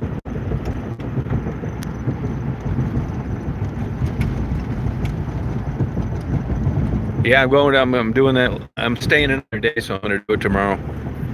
I might still do it today, but I didn't buy the long johns yet. And the lady, there's a cleaning lady at the Red Roof Inn that told me she knows where she can get them wholesale, and she told me she'd call me by the end of her shift today. Doi. Soul food. Gratiot past Mac on the left. Is it any good? Oh, KFC sucks. I'm gonna keep I'd like to try something new. I'd like to go to Greektown, but it's just such a clusterfuck to park there. You know, and it's Greektown's okay. And I don't like it as much as I used to. I could try a Johnny Noodle. I don't really feel like barbecue. I could go down to there's a Grash Grill. What's that kind of stuff? I don't like all that gay decoration. Look at that cool mural. Yeah, the closer I get to downtown, the worse it'll get. I don't really feel like those carne asada fries. Wish that Bangkok place was open. That was excellent food. I'm gonna eat there tomorrow. One night in Bangkok. That's how I remember the name of it. Bangkok. Look that up on the internet. Actually, if you guys are ever around here, it's actually a professional chef. Look at their website. Now that's how you do a website.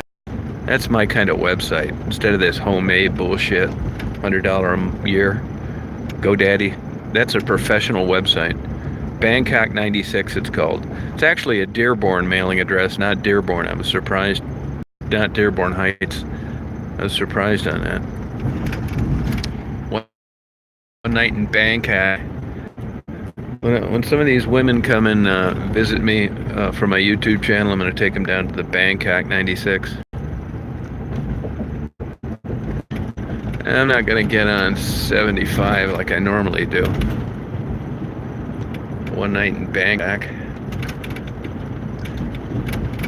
I remember when Joe Mears used to be here, he used to take clients out to eat lunch there. It'd be packed busy.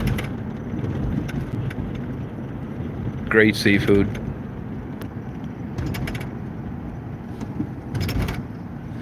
Okay, they tore it down. They built a new one. I'm not really sure where the new one's at. Probably on Cass somewhere.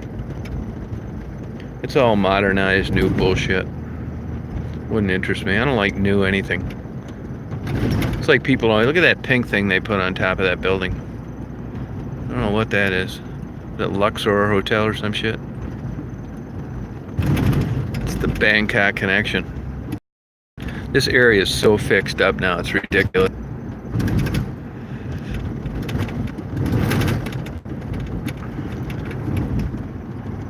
You know, Greektown, when something's going on down here now, Greektown, they want $40 to park. They got to be out of their minds. I wouldn't pay $40 to park to see the Dallas Cowboy cheerleaders dance nude, let alone go to just get a gyro.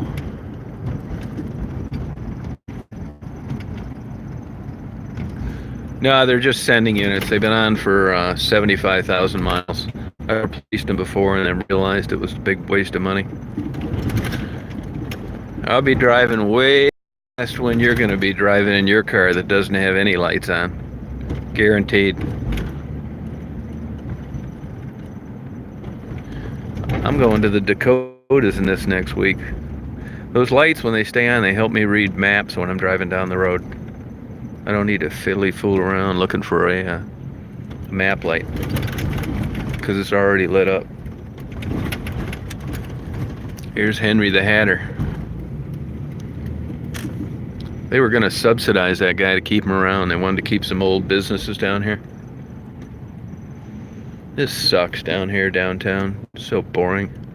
All these people come down there, they think they're, wow, man, we're really downtown Detroit. This is a very small downtown. Little midget downtown.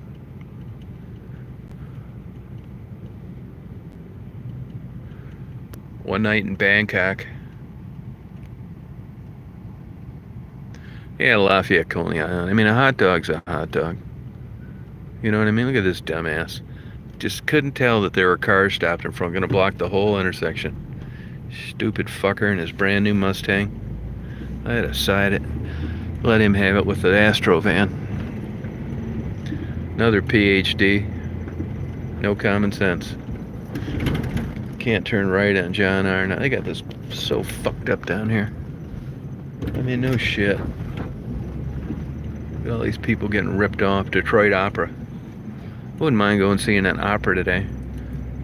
You know, it's a good feeling to have the Astro van valet parked. Guy like looks at my Astro van like, are you delivering something? It's like, no, motherfucker, park this now.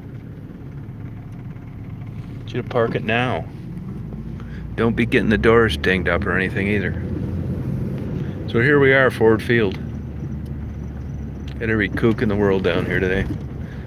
Bunch of NASCAR, Budweiser drinking, football lunatics. Look at this all fucked up down here now too. You know, there's no such thing as a straight street through downtown anymore. Spend the rest of the day trying to get out of here.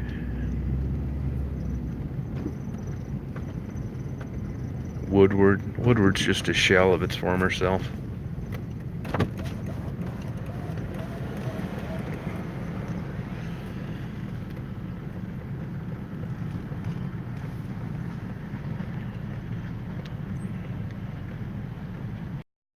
Yeah, rednecks. Yeah, the Lions. They fit. I can profile them for you. Sticker on the back window, piss on Ford, and they're driving a GM.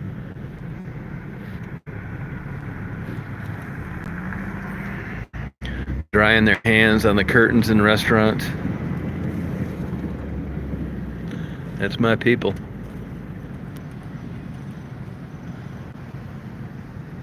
Yeah, Woodward sucks now. Look at this ugly bullshit. I think I'll go up here. Could go out. I guess I could go out. Maybe I'll go out Woodward. No kidding, Dillard. That's some good history. Look at those mums over there. Look at all these weirdos out here doing this beanbag. You gotta have like no life.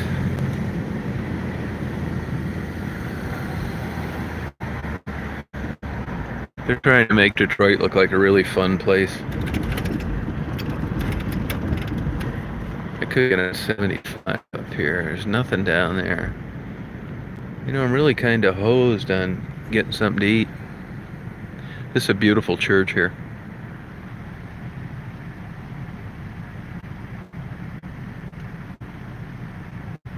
Yeah, most of the projects are torn down. They're all new now. Like Herman Gardens. This all looks like condominiums. Projects aren't what they used to be.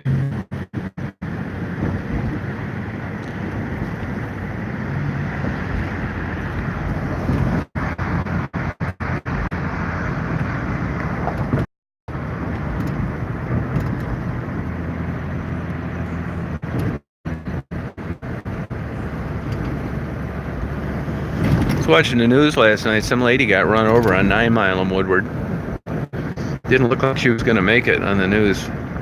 Sounds like she was drunk. They said she just walked out right in front of speeding traffic.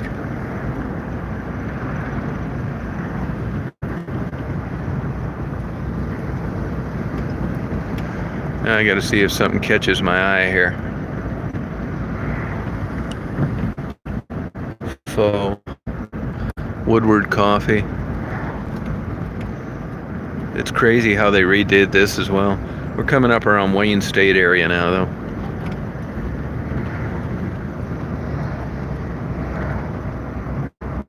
I like to park and keep an eye on the van if I can. If it wasn't such a pain in the ass parking, I'd eat at that Brazilian Texas de Brazil. It's good. It's expensive, but it's good. I haven't had that in a while. There's a scooter.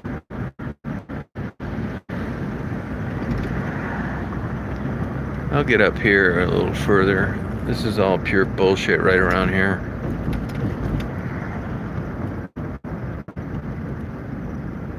I don't see that new train thing they have.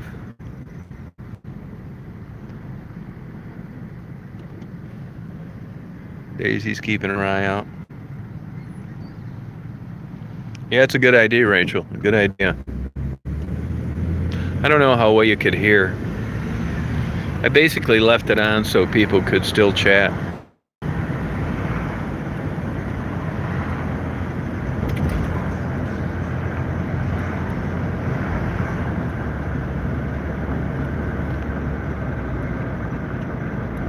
There's the queue line. That's what it is, the queue line.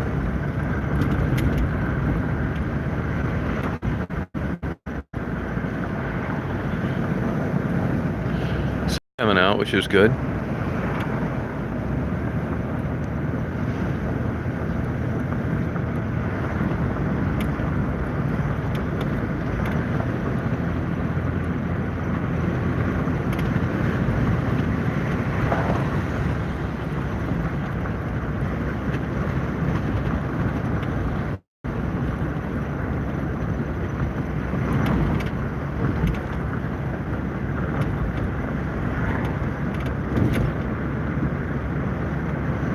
Kind of sick of Mexican. Don't want Asian. Thai is closed. Greeks nowhere to park.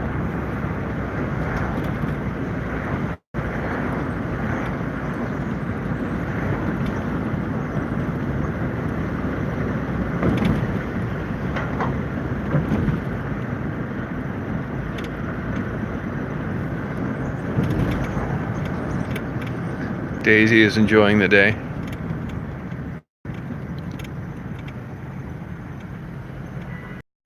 No, nothing on Jefferson.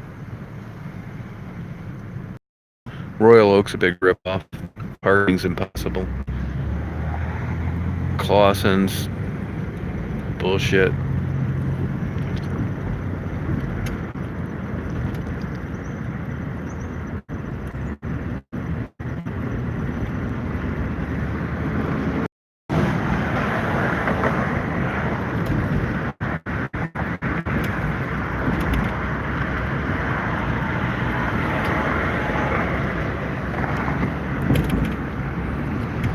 The good Mexican place is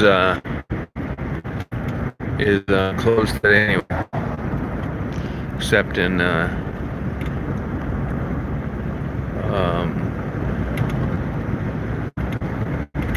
Verner Highway.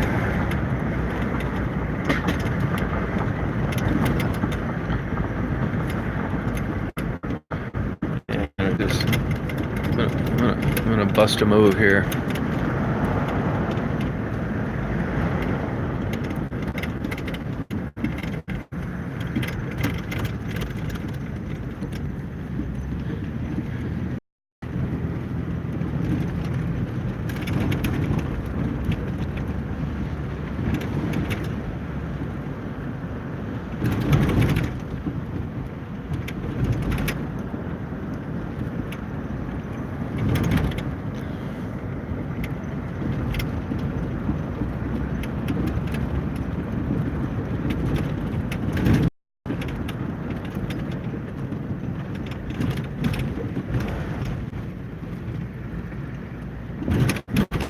Northern Lights Lounge. Yeah, no thanks. There's the old Bressers, a directory place.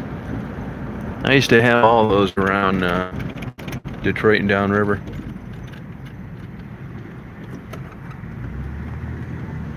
All it was is a reversed published telephone book.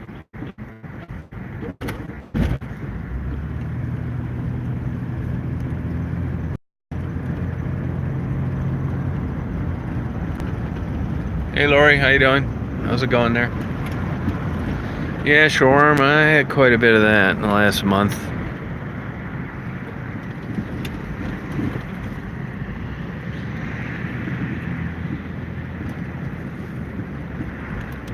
I would get that Vicky's barbecue, but you never know when they're going to be or not.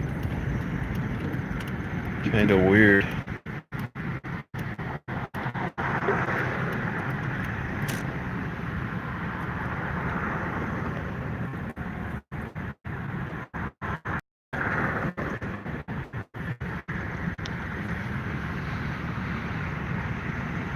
Oh, that's cool. Yeah, you remember those Bressers days? I remember it used to cost me $1,000 to have them all, like in the areas that we would go in. Just, we call up the neighbors and stuff like that. They were worth every dime back then. I see that building looks occupied and there are cars out front. I don't know if they're still in business or not.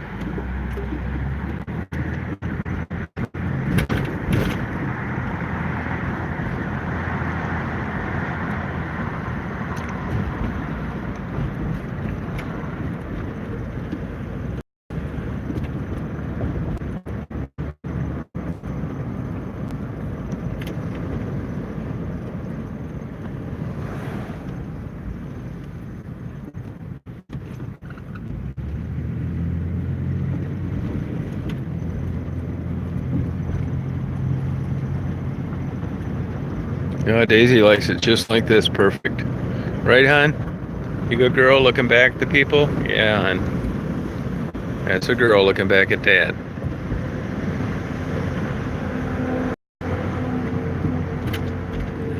Go down here. Oh, look at this cool building. See, you never know what you're going to see driving around here. Yeah, cool looking building.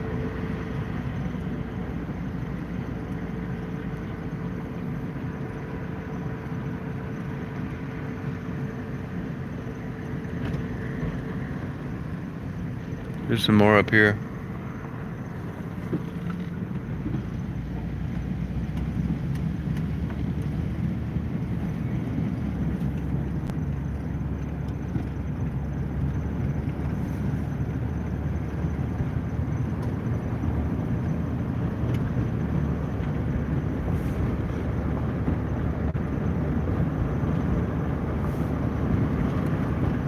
It's turning out to be a nice day.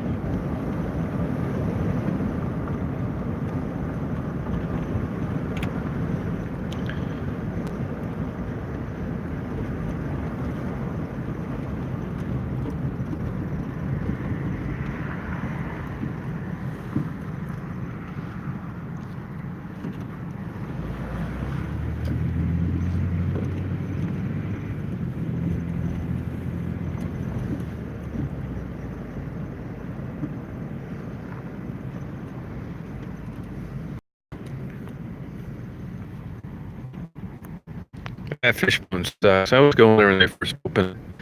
It's too much cheap deep fried stuff. Not that I'm, opposed to deep fried. Plus the parking down there, especially on a football Sunday, it's a nightmare. Yeah, KFC, I get that at my house sometimes. I like to eat half-ass healthy if I could.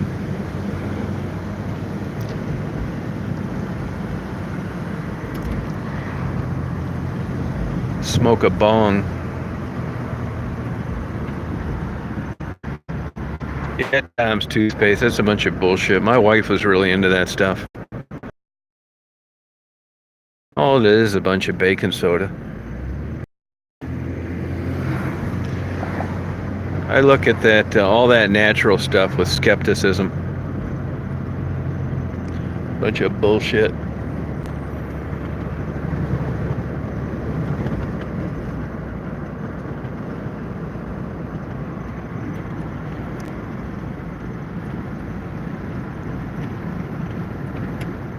I'm not far from you. Where are you?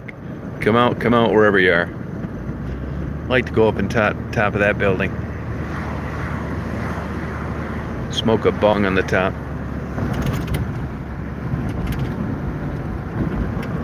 Yeah, that's exactly right. Tweety, when you in your relationship falls south, I'm gonna take you here to the Rio Grande Motel. And even though you can rent it by the hour, I'm gonna rent a whole night.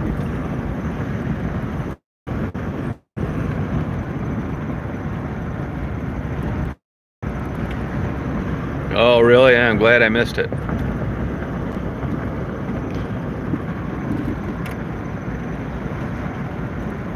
I really do. I mean, what more could you do to impress someone to spend enough money to rent a room for a whole night when it rents by the hour? I mean, that just, I don't know how else I could put it to you. Here's the Harlem Fish and Chicken. No thanks.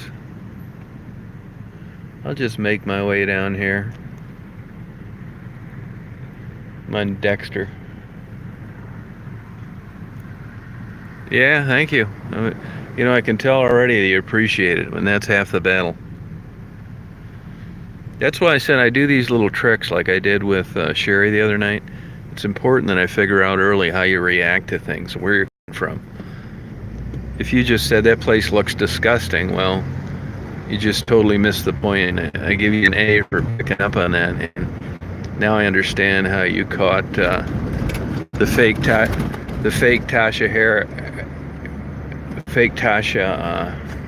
Harris channel. Good job on that. Those colors didn't add up to you.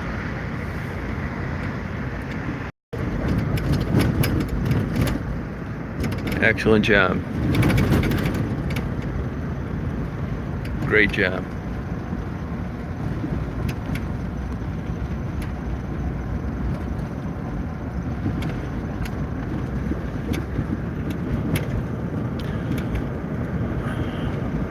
I'll make my way down. There's the Shar Academy. A lot of these magnet schools have failed. Turned out to be a big babysitting center.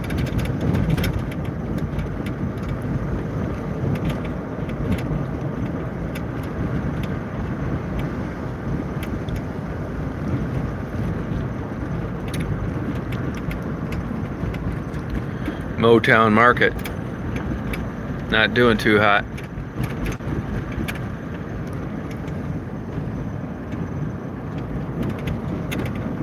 Yeah, above and beyond.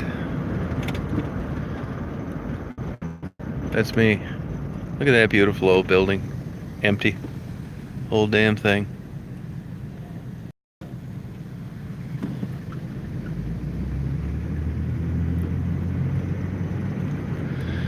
Well, it's starting to look more and more like the Asian noodle, the $15 bowl of soup. My dad will be rolling over in the grave. My dad was the cheapest son of a bitch that ever lived.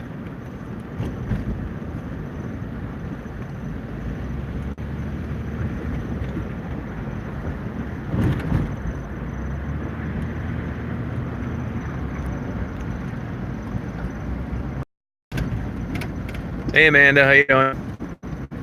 What's going on? Down here looking for a place to eat. NASCAR, Budweiser, and New Holland tractors.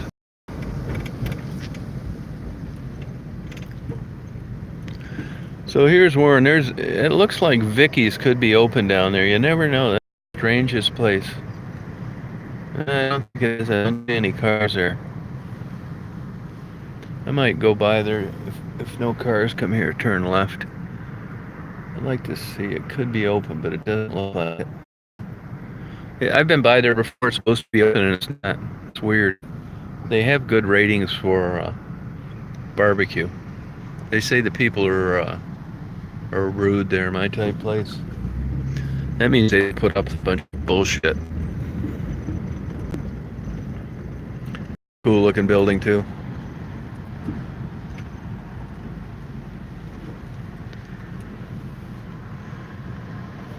Yeah, if this place is a wash, it's probably going to be the $15 bowl of soup.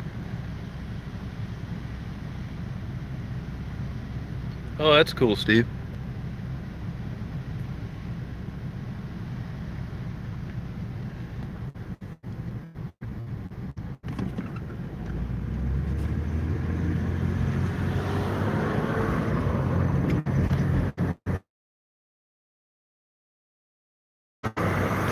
Yeah, but I'm pretty sure he's dead in the water. Doesn't even look like a bus would be there, but it is. See, it says open and they're closed. So weirdest damn place. I'm gonna leave them a bad rating if they don't send a clear message. Go on, hon. I'll go down 25th. I never cut down these streets. As you'll see why as I hit these 2-foot deep potholes.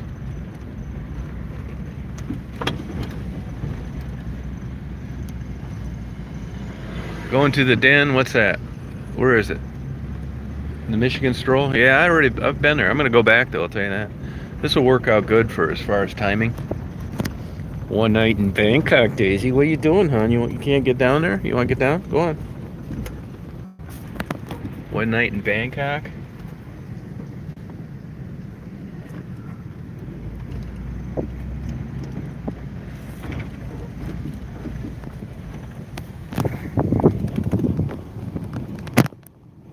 One night in Bangkok. I'll beat Becky's ass when I see her.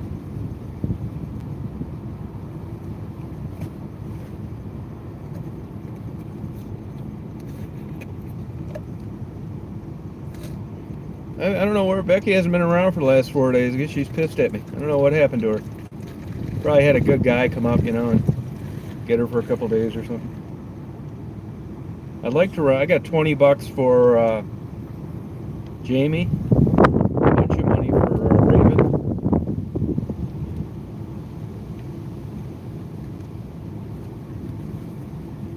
One night in Bangkok.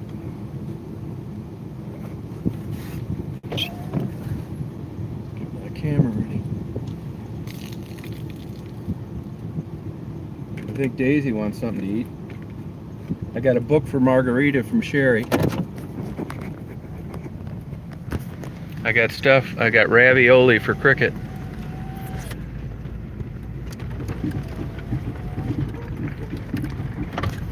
A lot of these houses, people think they're empty, and they're not. Squatters. Go on, Daisy.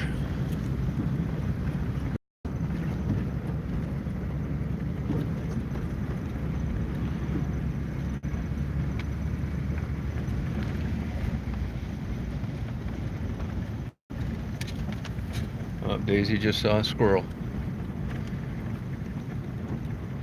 Daisy might have to do a dinkle. I don't think so. I don't think she would now.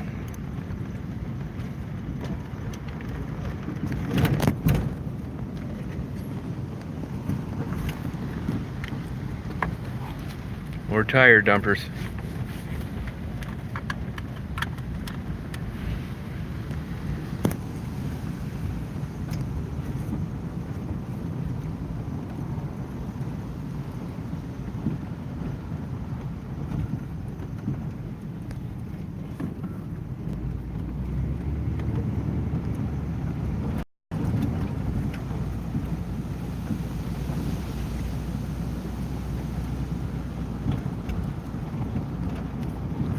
What the hell is DTE guy doing here on a Sunday?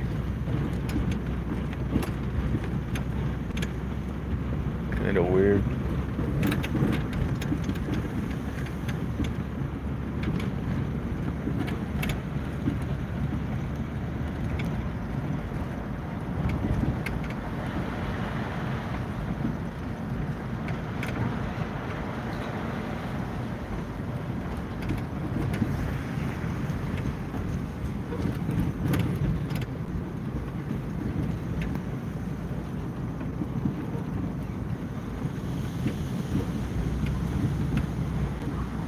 Yeah, that's what I was thinking. It's a little off the beaten path, though.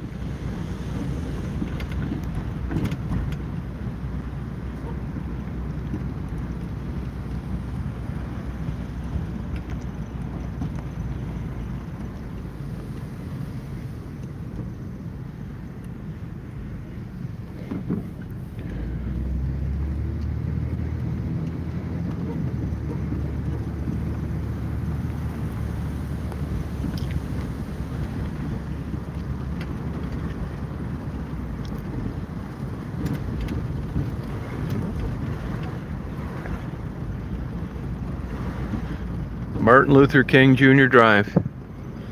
Chris Rock says if you're white and you break down, get out of the car and run. No matter what city it is.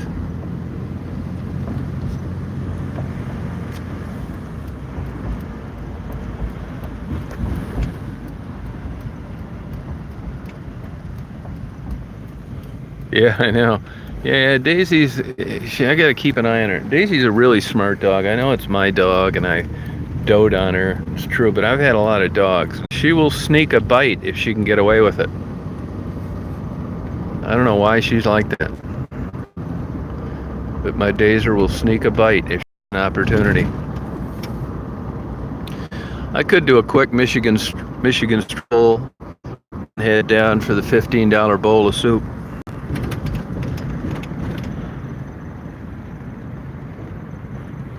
Michigan stroll. Michigan Avenue is really slow this time of the day. Sunday. Somebody was telling me about a restaurant at Angels. It's supposed to be good. Puerto Rican food.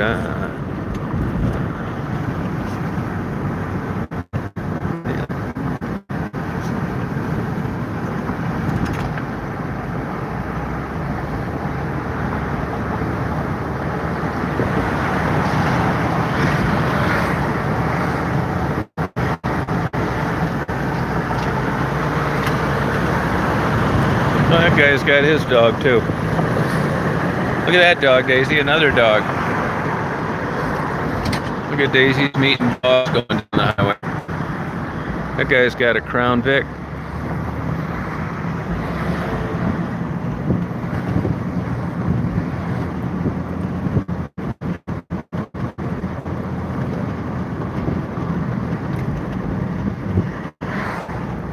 Guy looked like Cat Stevens back there. Anybody on here know where that Angels is? I gotta keep my eye out for it. Go on, hon.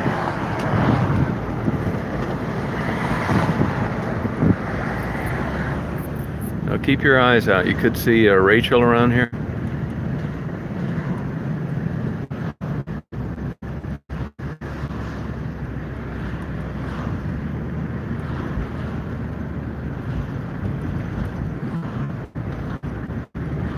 Yeah, weather cleared up nice. See, now you would think there'd be women all over out here. It's like the weather just cleared up. It was raining yesterday. There's no method to the madness.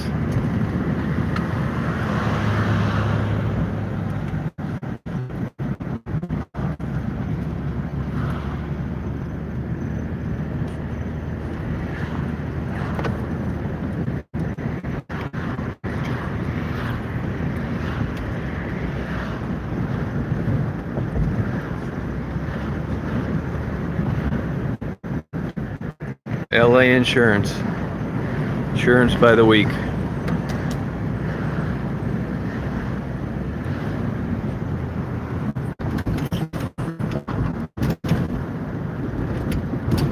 Somebody asked me about this Senate Coney Island. This is just an abandoned building. Nobody's selling any hot dogs there. 7824 Michigan Avenue. Well, that's got to be quite a ways out then. 7824. I got to check it out. The Michigan Stroll.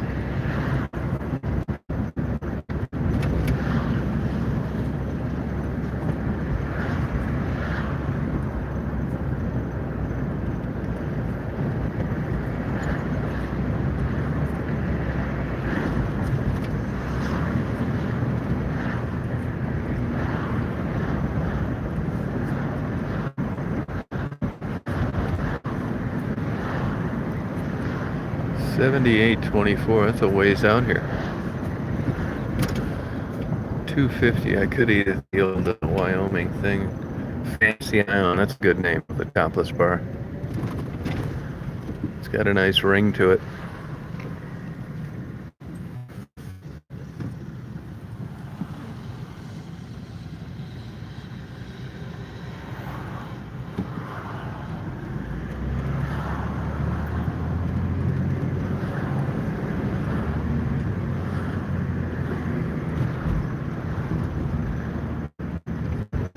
Now tomorrow, or Tuesday, is supposedly rehab day for Ebony.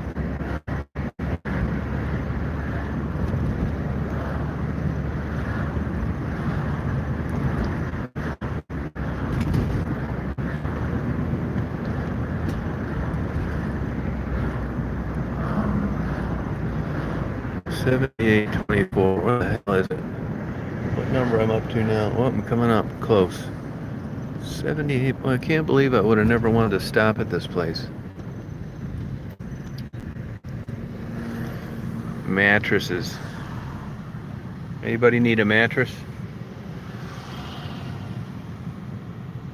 Ebony, she didn't have a phone, but her girlfriend, yeah, Ebony can get a hold of me.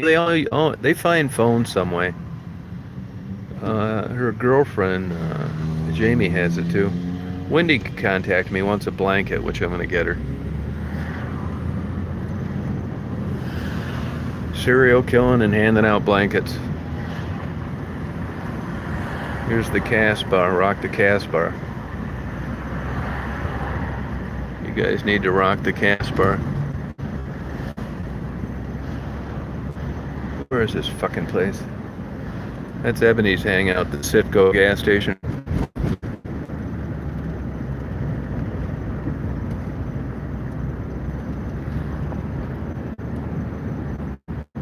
Here's the horse. Adult entertainment. Where the fuck is this place? 7820. See, I already went. How did I go past that? I didn't even see it. It's 8226. That place got to be some fucking dive. Man, I am an executive with high-level taste. I want the best cuisine. Not some place that doesn't even have a sign out front. Here's Becky's place right here. God damn it.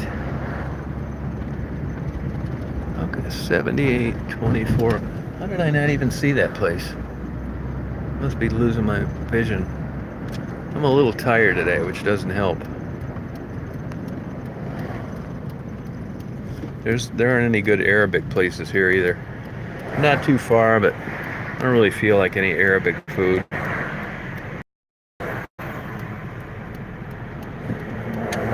Michigan Stroll.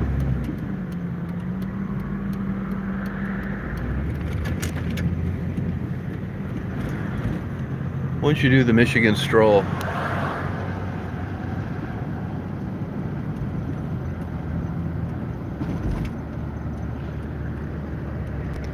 Tweety, Dad Love, call some of your girlfriends up. Tell them to get their ass out here. Tell them I got a interview for them. Dad Love, you ever heard of that restaurant?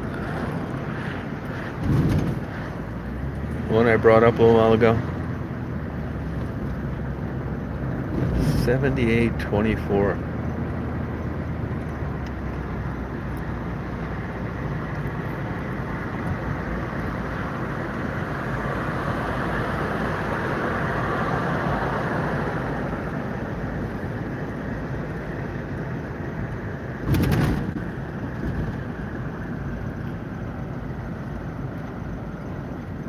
Yeah, thank you. There's 78. Oh, Angel's Place. It's closed. It's not open anymore. No wonder I didn't see it. It's closed. And that place is closed too, I mean, for sure.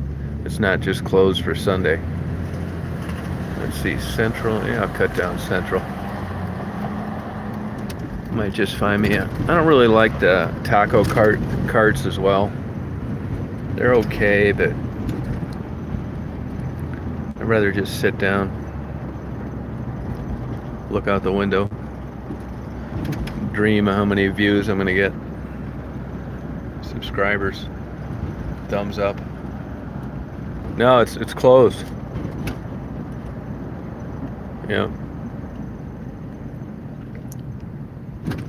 That's right. I'm heading into the old. There is a place I used to eat, El Rancho, I think it is. They had shrimp nachos that were really good. I used to have a security guard in the back.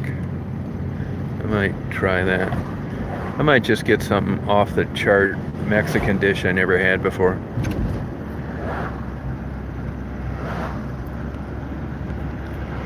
One of you girls were here right now, I'd take you out to dinner. Yeah.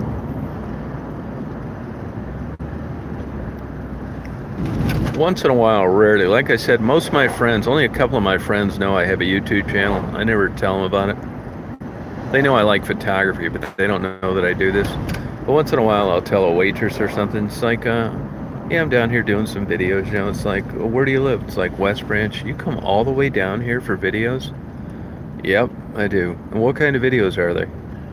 It's like, well, you know, I like abandoned buildings, and I interview working girls, and they say like hookers. It's like, well, you said it, not me. Well, why do you do that? It's like, well, I think it's interesting. It's like people just, people are far and few between that think this is a good hobby.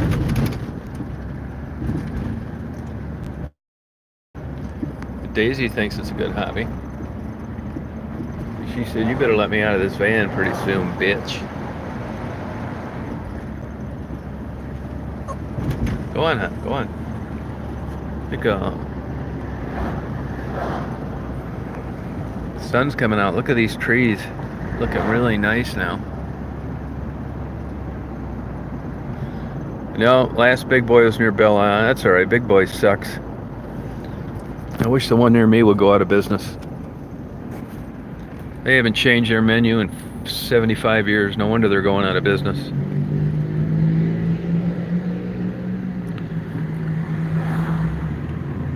You gotta keep up with the times. There's Mia Pueblo. I just don't feel like eating there today for some reason. I want something different.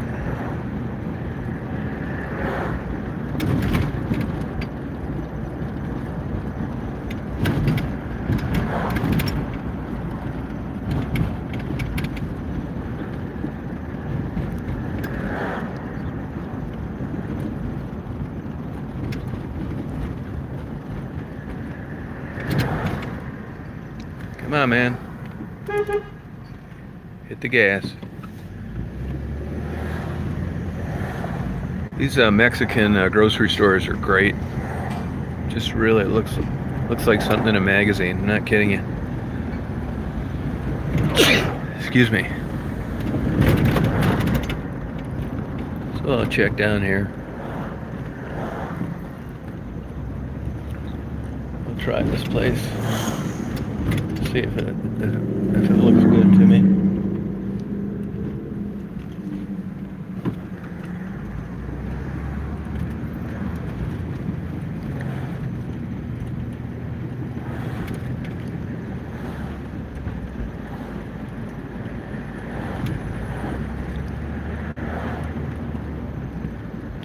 There's a taco truck.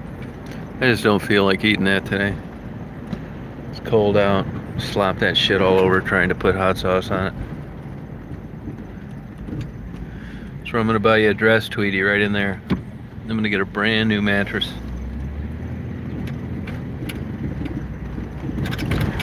I'm gonna do it right. So, you know, I don't really try these places too much. This is different down here. There's my Daisy girl. I loved it, Daisy. I pet her face.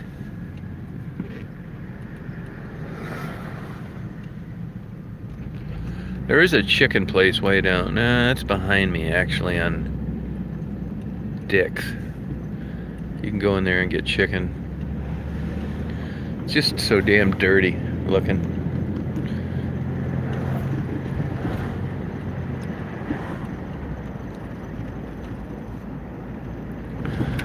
Just makes me want to go somewhere else.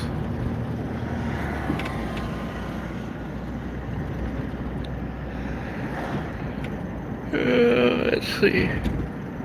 You know, if they were open today, I'd get those carne asada fries, but they're not.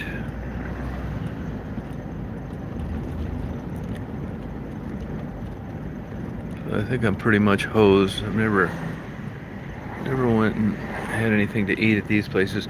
It just kind of gets dumpier and dumpier as you head this way.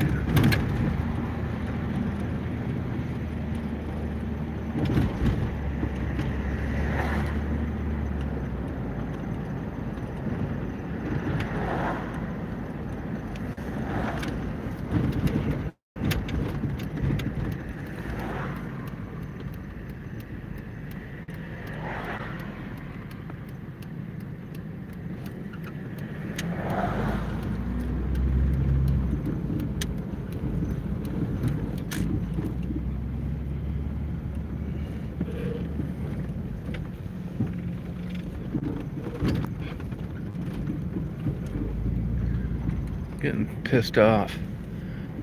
No interviews.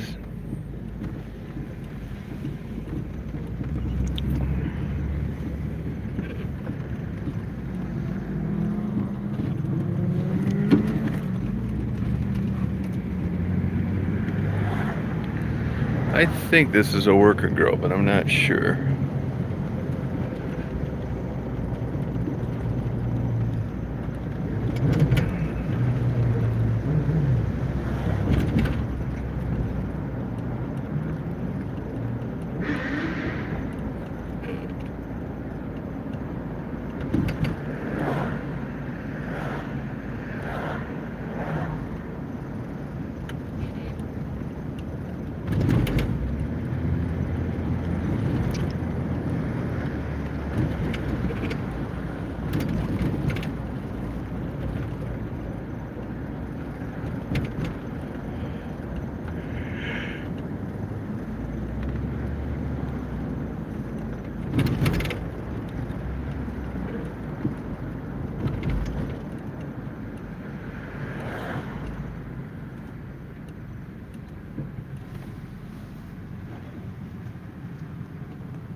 Yeah, I haven't been to Armando's in a long time. They pissed me off about 30 years ago. I left my American Express card there, and they were real jack-offs to get it back from. They do have good shrimp fajitas there, though. I think I'll try this El Rancho. It's new owners. Somebody told me the old owners got it back. I hope so.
Oh, where's that? Where are you talking about? You have an El Rancho.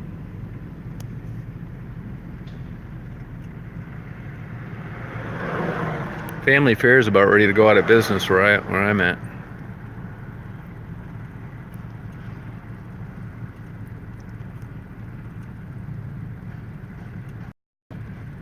How can this traffic be backed up this far? Oh Oh, Fremont. There's a taco truck up here. It's always really busy.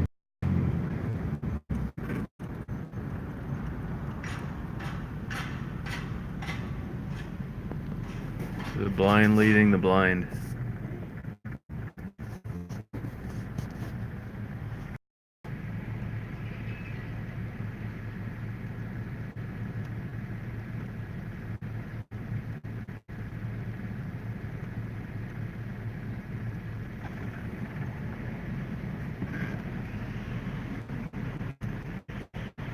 Here they got Weird Al Yankovic working.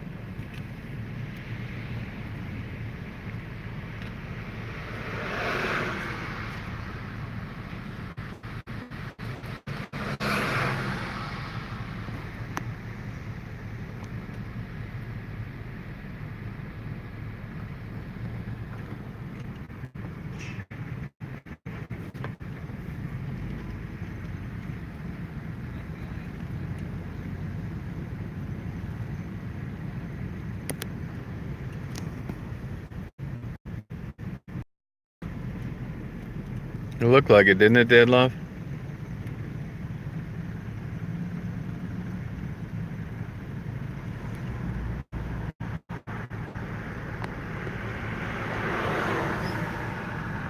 Yeah, she's gonna get something to eat.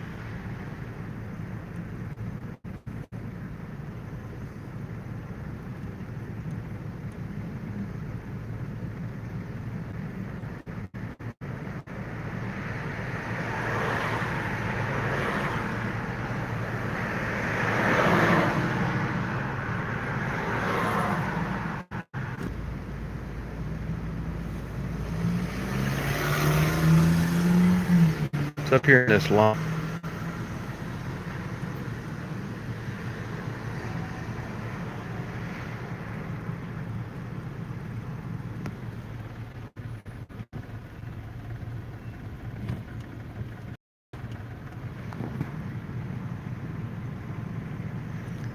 Probably chicken taco for old Dazer Girl.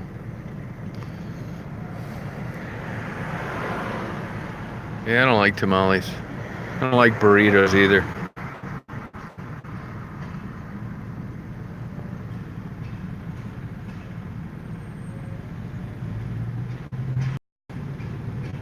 Oh, that's all right, Andrew. It's okay.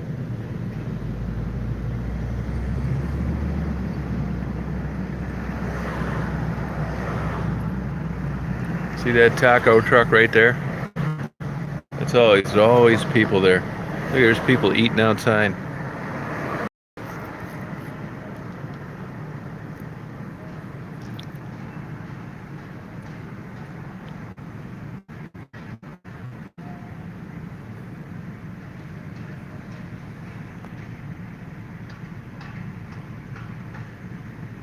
Yeah, I am, yep.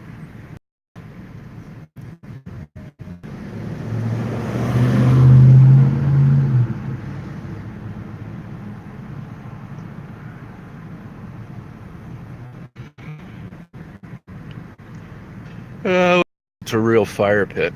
I mean, that's where there are logs and they cook stuff and, you know, I'm not really sure on that.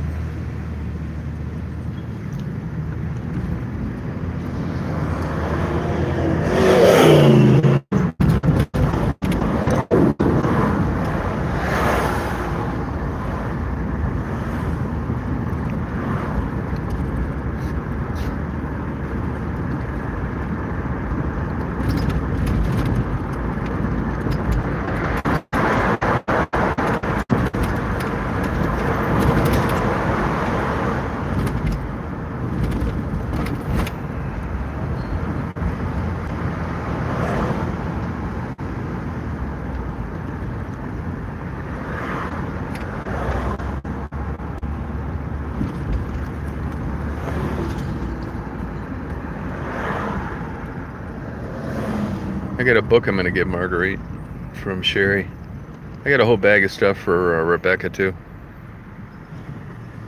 I think Social Milko sucks. Dark in there, food's like, you know, marginal. Yeah, I know when you're in this kind of stuck in this predicament, you're right. It's almost impossible to find something.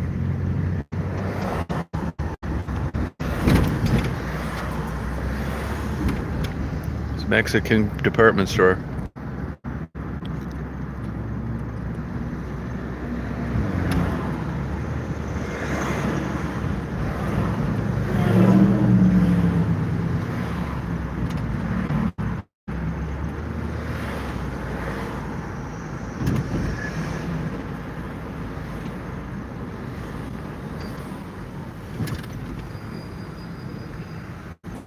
So I'm gonna go to this El Rancho up here, I think.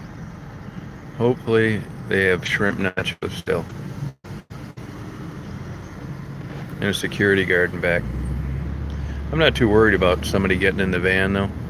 They're gonna be really surprised when that little fluffy dog chews one of their feathers off.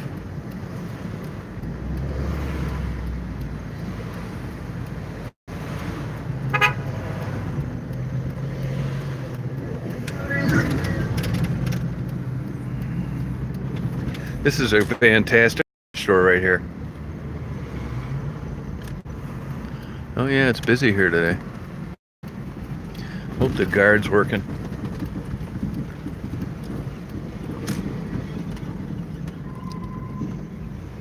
Ah, fuck, I just drove by it. God damn it.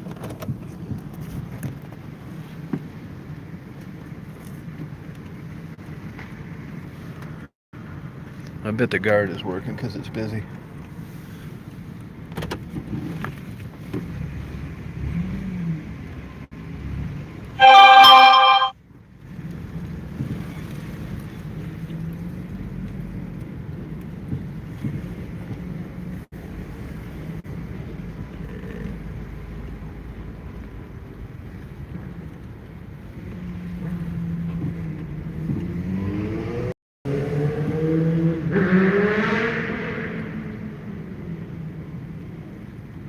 See the guard, damn it.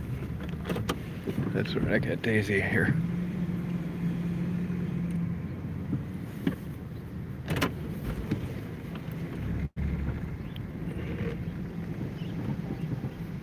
The nice red trees.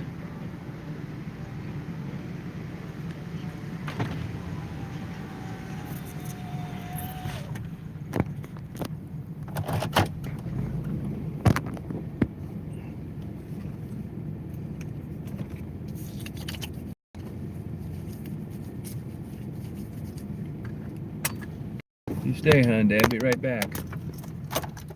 Dad, be right back, honey.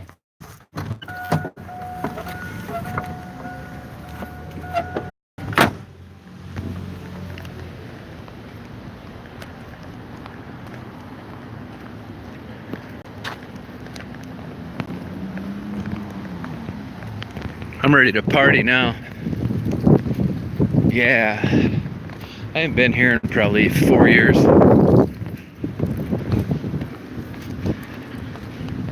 Something like that, 3 years, 4 years.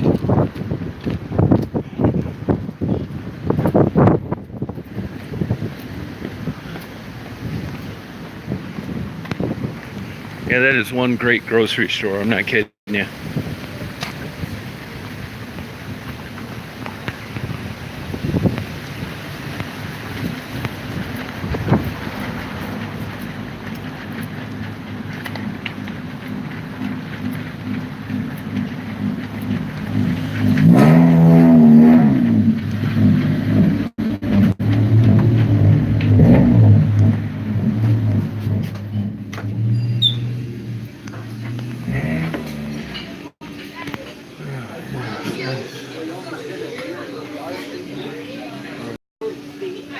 Hey, one, please. Yep, please. Yep. Thank you.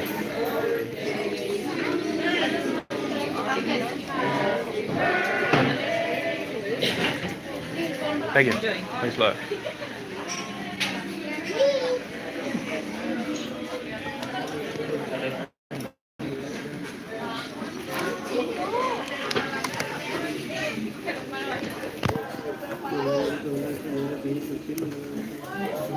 Shrimp nachos. Yep, that's what I'm getting. This big old menu. Shrimp nachos.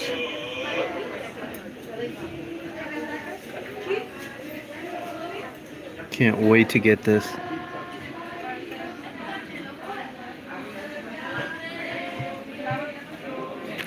Let's big ass maybe.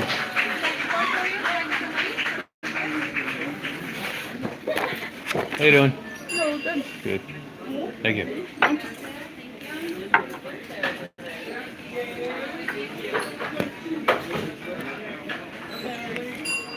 You got good hot sauce too. I'm gonna tear the hell up. I'm gonna tear these up.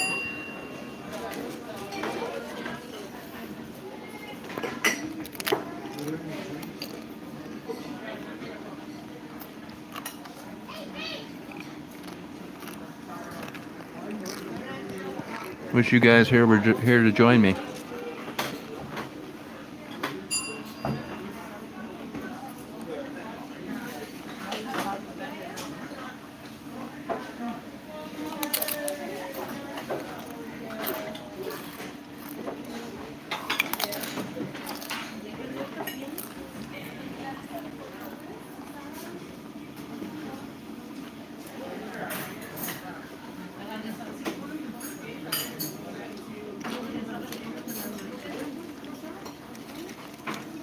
Come on, damn it, wait on me. I want to order these nachos.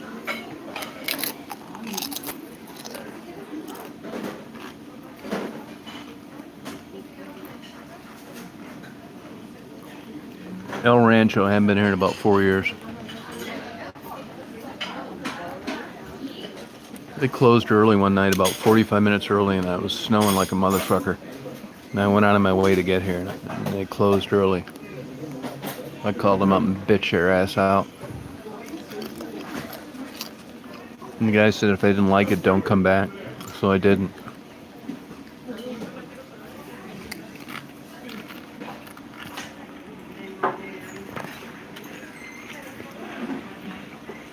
I'm gonna get a margarita and a shot of tequila. It's gonna party. Come on, waitress, get over here. Hi, how are you? Good, how you doing? Good. Anything to drink? I think I'm just gonna get a water. I know what I'm gonna get though. Okay, go ahead. Shrimp nachos. Shrimp nachos. Yeah. Good choice. It is a good choice. I haven't been here in a long time. I guess the old owners got it back. The new owners are old owners. It's still the same owners. It's just his son. For like how many years? Like I think we just celebrated the 36th year. Oh, really? Because Yeah. for a while they were going to sell it, or they were in the process of I selling. think they were, but then his son. Took Oh, okay, over. good. Yeah, Oh, good. so I didn't that's know good. that So part. it's still I the didn't. same Yeah, it is. family, Yep. yeah. Hey, could I get some a side order of jalapenos? Jalapenos? Yeah. Now, are those just cut fresh, or are they the pickled ones? The jalapenos? Yeah. They're all pickled. Oh, they are pickled. No, I'll skip them then. I don't like them pickled. One other thing. On your chicken, you can get single chicken tacos, can't you? You can get what? Like a one taco, one single taco, if I want it. Oh, chicken taco? Yeah, Yeah. you can get a la carte. Now your chicken doesn't have anything on it, does it? Like Like for if I get a plain taco, nothing on it, I want to get one for my dog. For your dog? Yeah, he likes tacos. Well, it depends if you get like first the grilled chicken or the shredded chicken, because the shredded chicken is kind of like marinated. Yeah, I'm glad you told me. I don't want that one. Okay. And what's the other one? It's just grilled chicken. Yeah, can I get a taco plain, nothing on it? Okay. Corn tortilla. All right. And that one's to go. So one taco, chicken, grilled. To go. All right. Thank you. We have like super cute waitresses working here too. Really always nice. A lot of birthday parties here. The kids look so cute here. Always dressed up in their little Mexican birthday suits.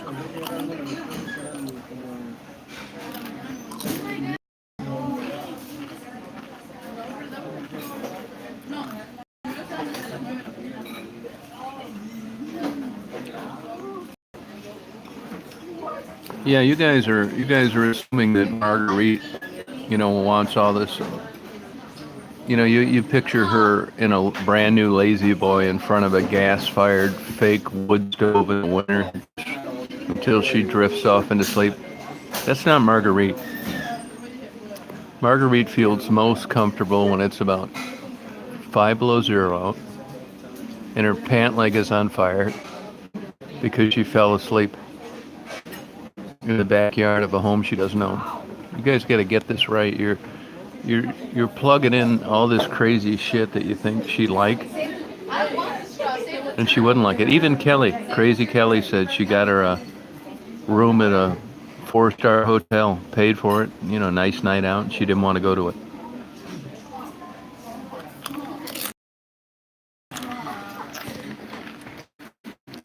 Scotty was, I was already done. I think fish and chips is fish and chips, but I will say this. Scotty's was good.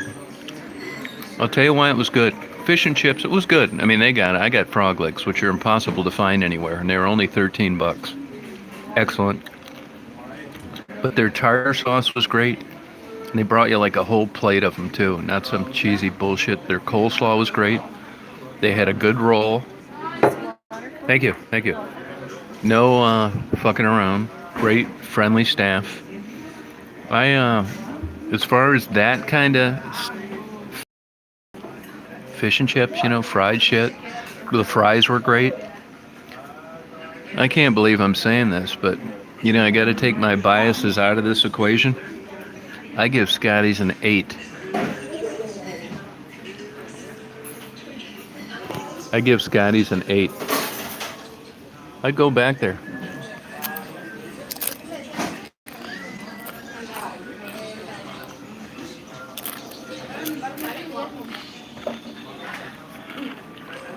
Hey May, how you doing?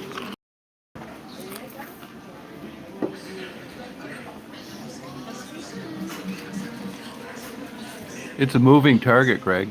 That's exactly right.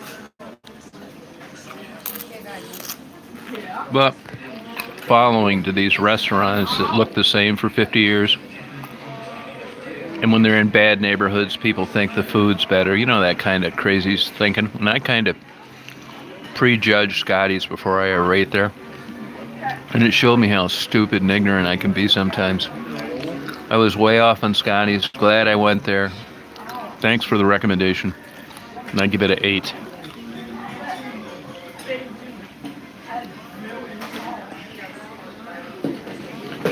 May, I'm going to take you to Scotty's when you come into town.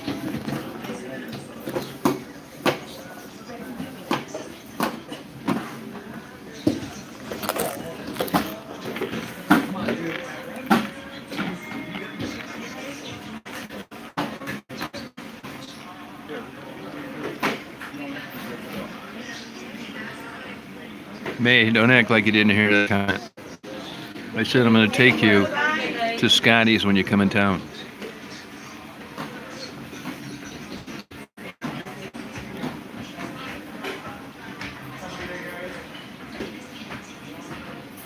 Yeah, Angie, yep.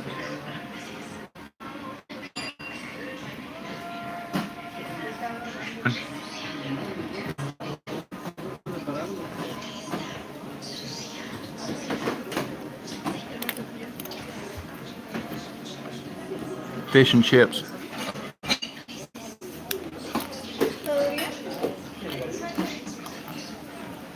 No, that's right. It'll quit buffering. Don't you be acting like you didn't hear me with this buffering bullshit.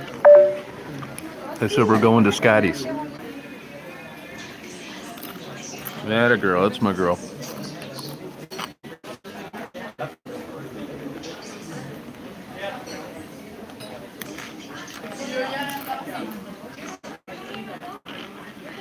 Hey Mags, how you doing?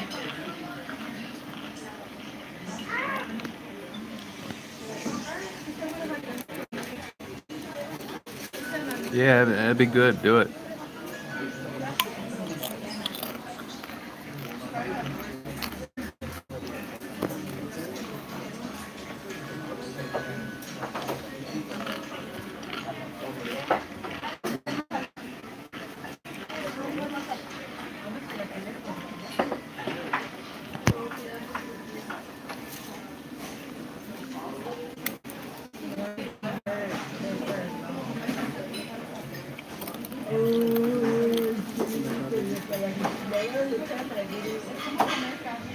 I don't like eating too many of these chips because I can't finish my nachos.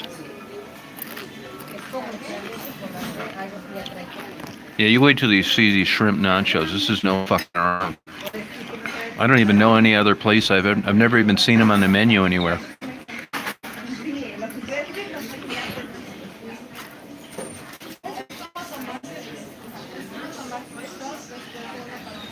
I mean, of course I'm getting Daisy tacos. I mean, I'm making 35 grand a month.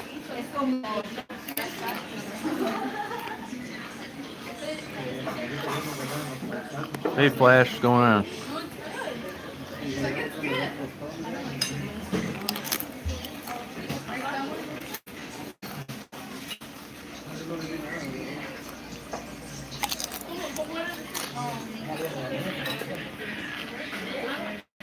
Thank you. I got a shit ton of cash saved up, though. I got to buy a bunch of stuff for. People are probably wondering why the hell I'm not handing it out.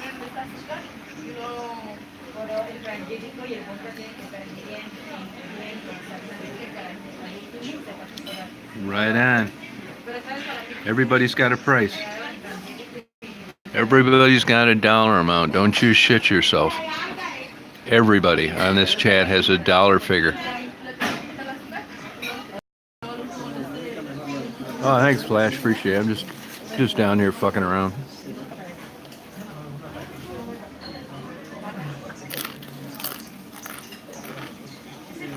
Yeah, Greg, I bet you're right. I rode a freight train down through Mexico before. That a girl, Joe.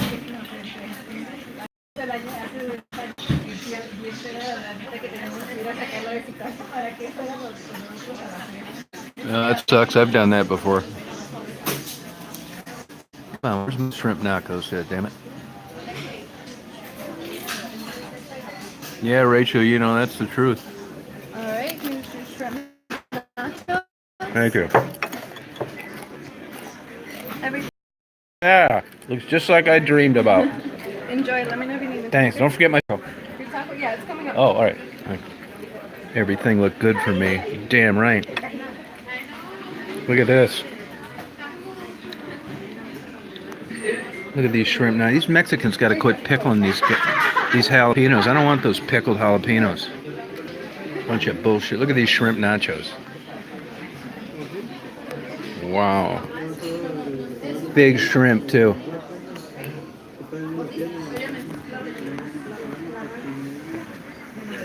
Told you guys.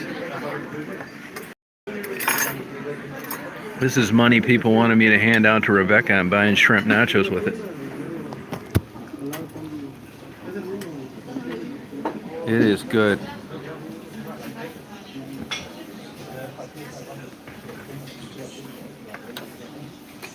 Put a little sauce on it.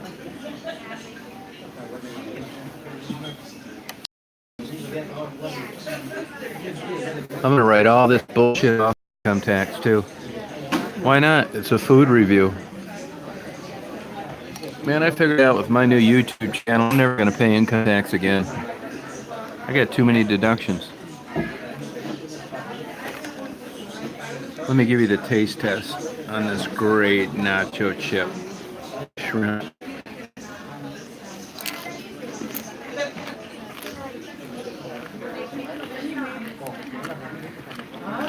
These are so damn good.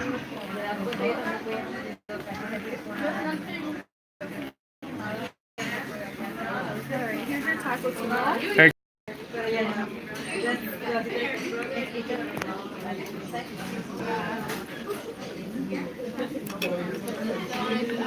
You know, this waitress waited on me a long time ago. She was like 16 working here. She's just as sweet now as she was then.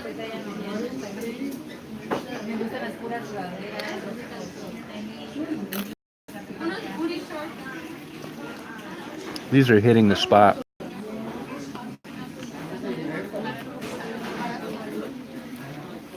What the hell's a mukbanger? I don't know what that is.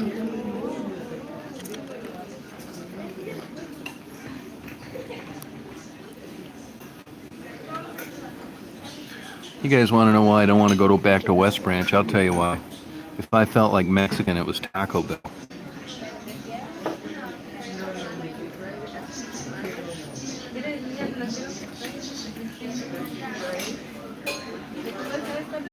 Hey, I'm spending it on shrimp tacos.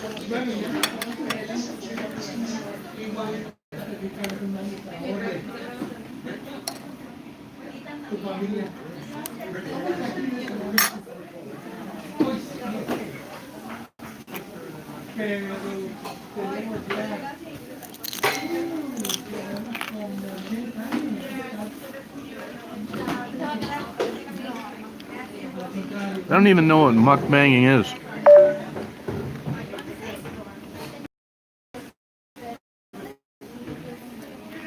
Hey, you guys, I'm telling you right now, I got 5% battery power yet left.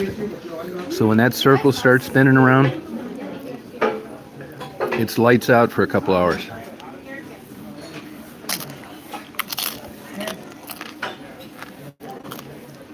Repeat, I will not be coming on when this cuts off because the battery's dead.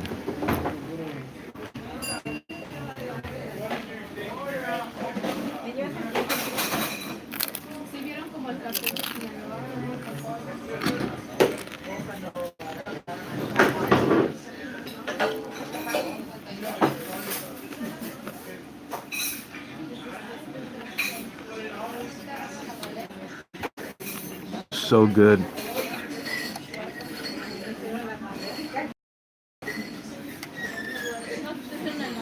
I haven't seen her around. I don't know where she's at.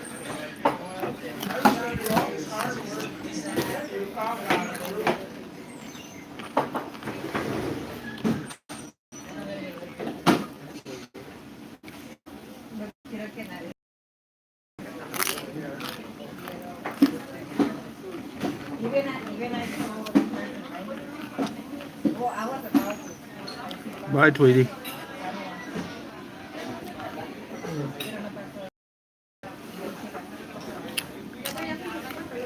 That's me. That's my channel. Samsung S7. But what happens? It's been on for like 3 hours and 22 minutes. It gets hot because the recorder's on, and then it doesn't charge. That's where I get fucked. So even if I had an external battery now, it's still got to cool down.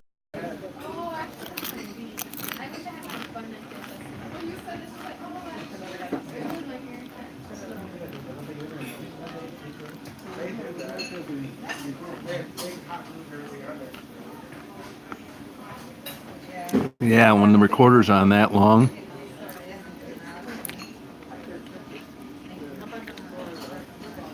I mean, these phones weren't designed to just record 3 hours and 20 minutes straight like this one just got done doing.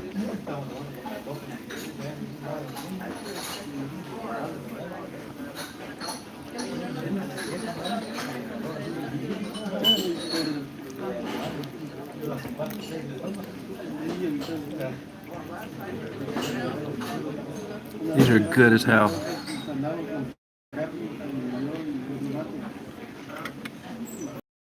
They use good cheese here too.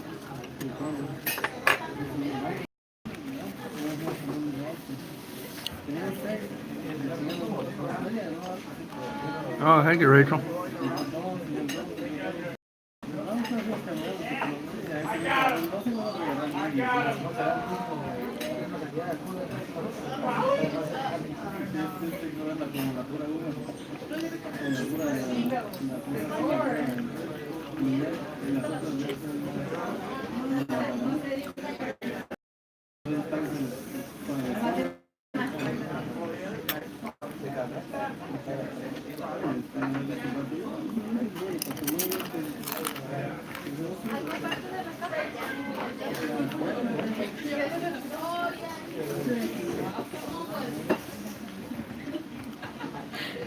This is so damn good.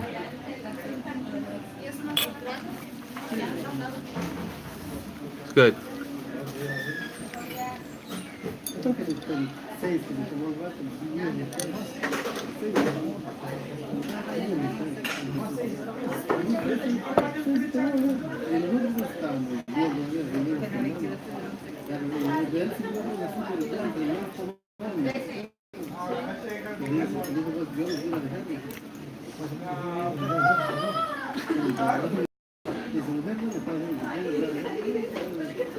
Yeah, Rachel. Better believe I am. You too, Angie. Tomorrow I'm heading home.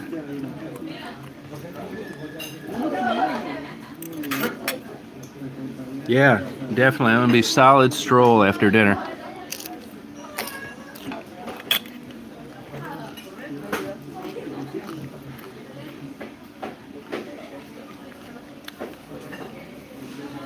Yeah, this place ain't shit around here now. 6 Mile and John R.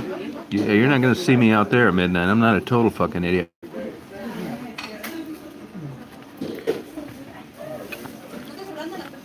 I'll be filling out a police report. I got raped, and I'm not sure which sex it was.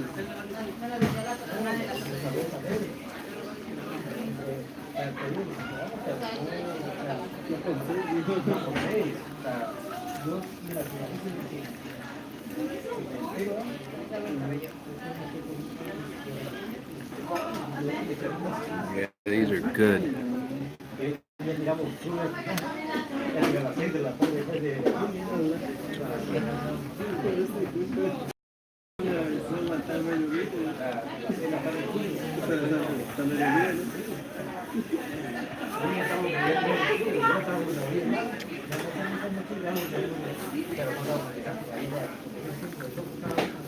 This phone will go off, and then I'll plug it in until I at least get 50% power.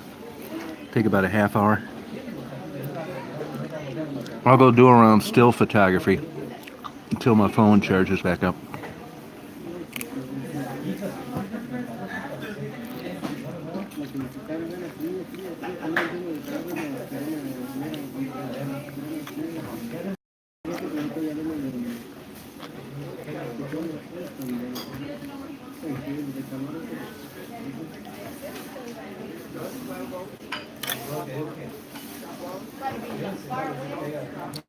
Now that girl in the chat last night, you know, I'm staying an extra night because of her, and she didn't email me like I thought she was gonna.